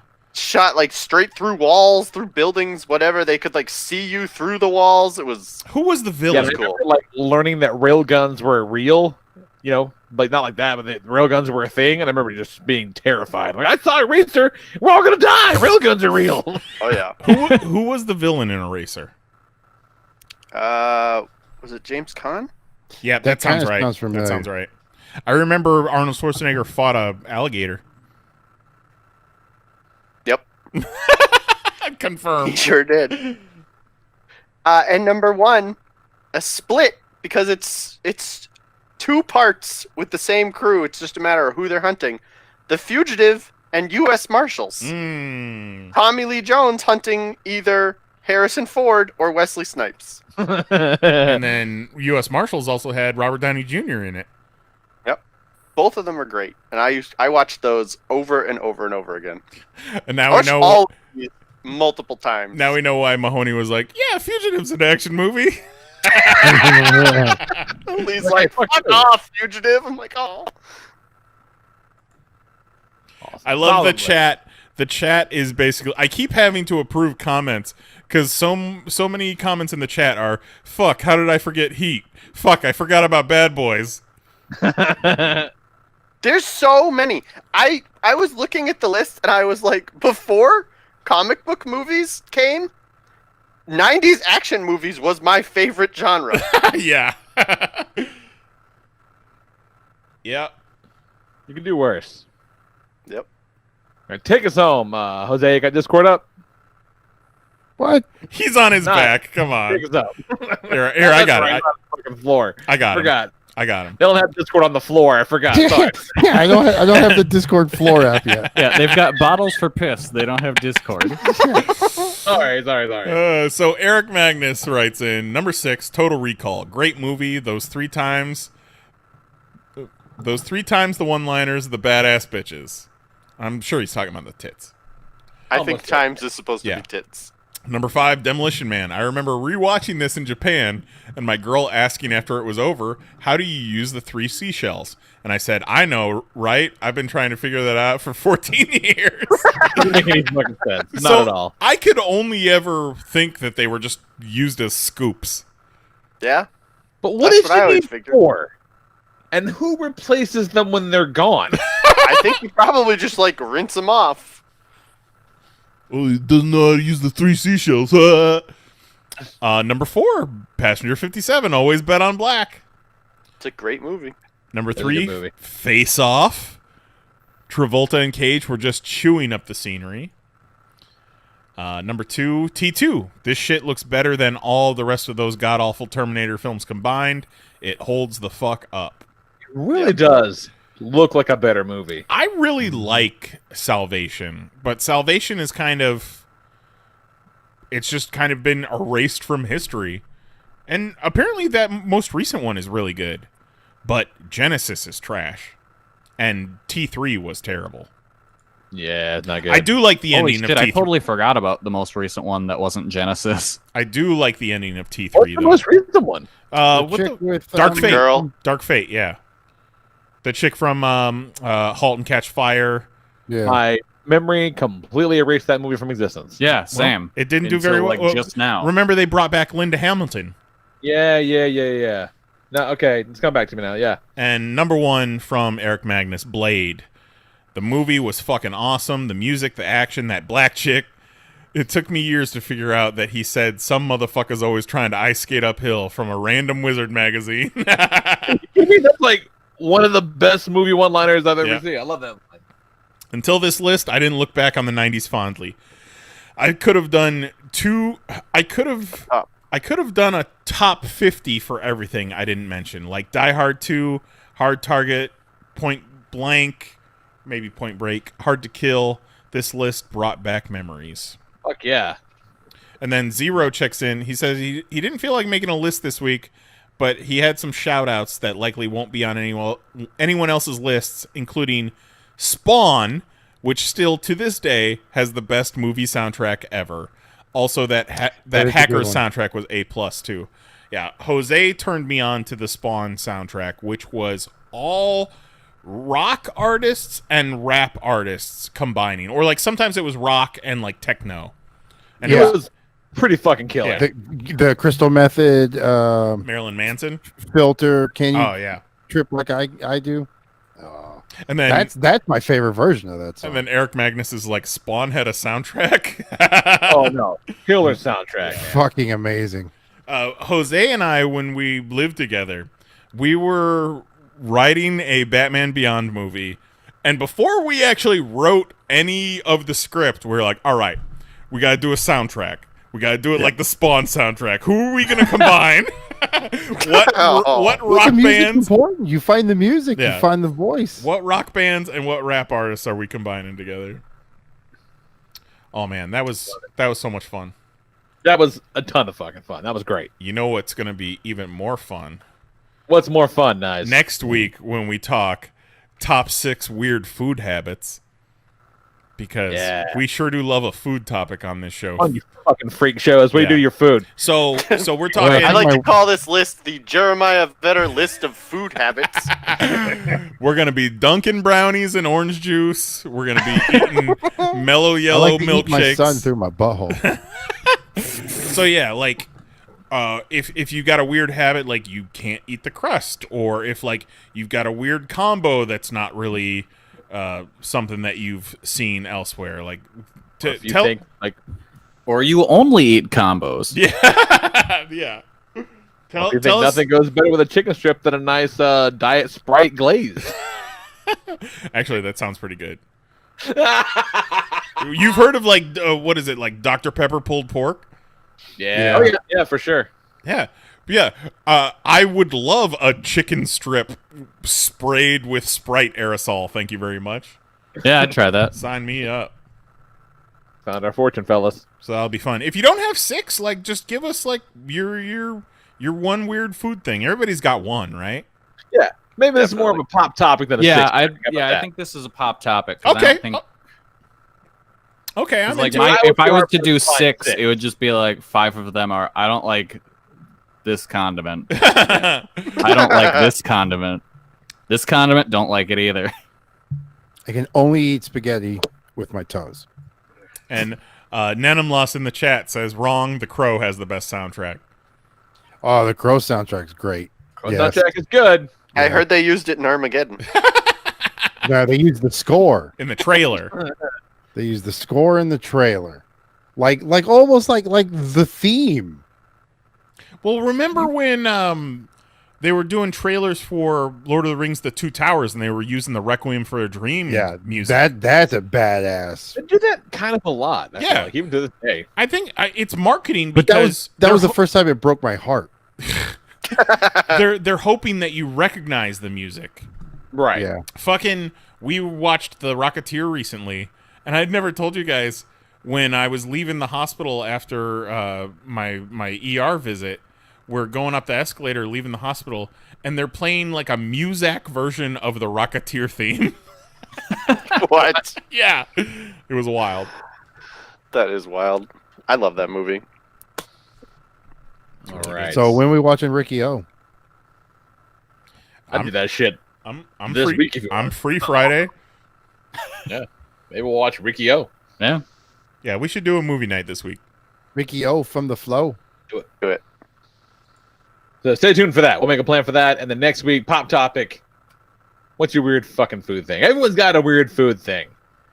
And if you think you don't, ask your friends. They'll tell you. Because they talk about it when you're not around. I think Let us know what they say. I think I workshopped a pop topic sounder, but I'm gonna have to go back and see if I can find that. Love it. All right, there was like no comic books came out last week. It's late as fuck. Let's land this bird. Sure. Did you read Firepower yet? No. You should read that. It's real good. That was it. I was thinking the other day. I'm like, what's that thing Kelly was talking about? I almost messaged you, but I'm like, he'll tell me Tuesday. Yeah, no, you should read that book. It's really good. New Robert Kirkman book with Chris Somney on art. It's a kung fu comic. Real good. I wanted to talk about two things real quick. We watched that Jeffrey Epstein Filthy Rich documentary on Netflix. And I tell you what, just a fun-filled romp. I tell you what, he does not seem like a nice guy. And I don't know, you guys. I don't think he killed himself. What? What? I mean, it was a lot less believable before this whole everyone has come to grips with cops kill people. Right. It's not as conspiracy theory. I haven't ever thought that it was a wild conspiracy theory. I definitely think they murdered that motherfucker. Jose's on his way to your house to draw triangles all over your TV. Just like he's like an NFL quarterback or not a commentator. And apparently they put his girl Ghislaine in the same prison that he committed suicide at. Excuse me, did you say this woman's name is Ghislaine? It's pronounced Ghislaine, but it's spelled Ghislaine.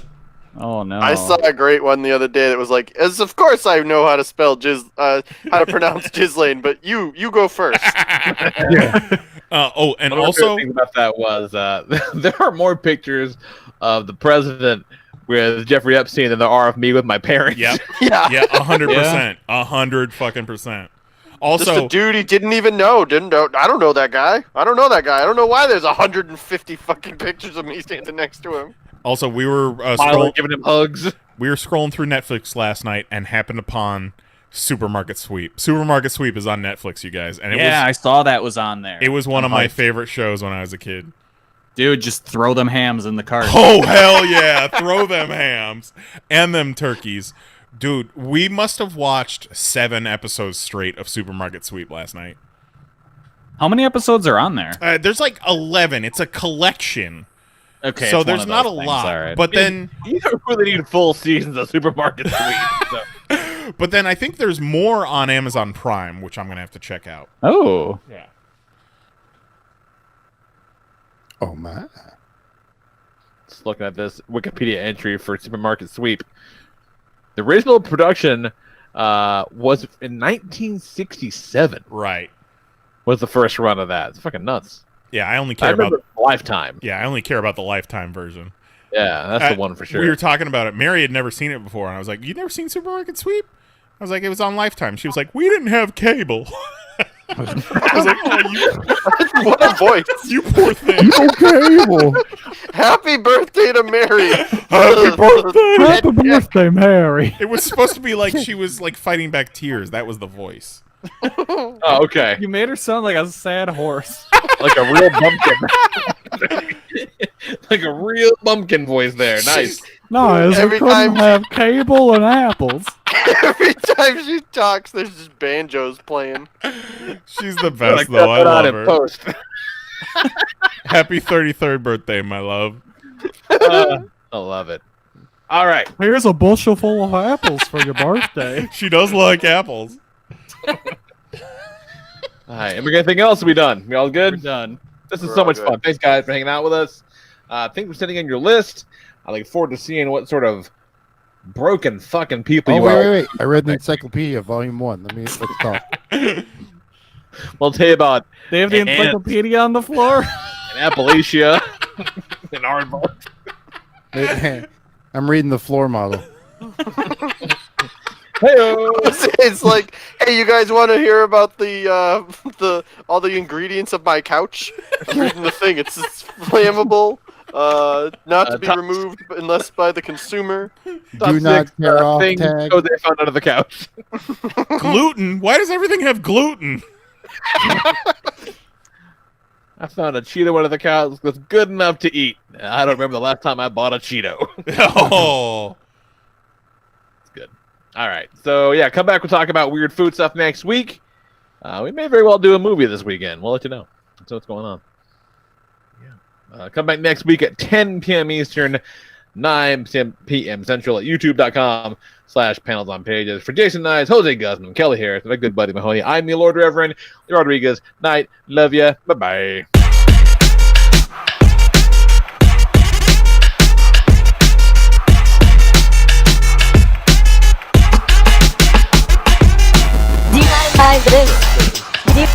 Do you mind if I this? You fucking Google ass bitch. Do you mind if I this? Do you mind if I this? Fucking Google something. Do you mind if I this? Holy shit. Do you mind if I this? You fucking Google ass bitch. Do you mind if I this? I didn't want to say it. Do you mind if I this? What are you, some kind of bitch? Whoa. Do you mind if I this? You fucking Google ass bitch. Do you mind if I this? Why you keep bugging us, you two? Do you mind if I this? You fucking Google ass bitch.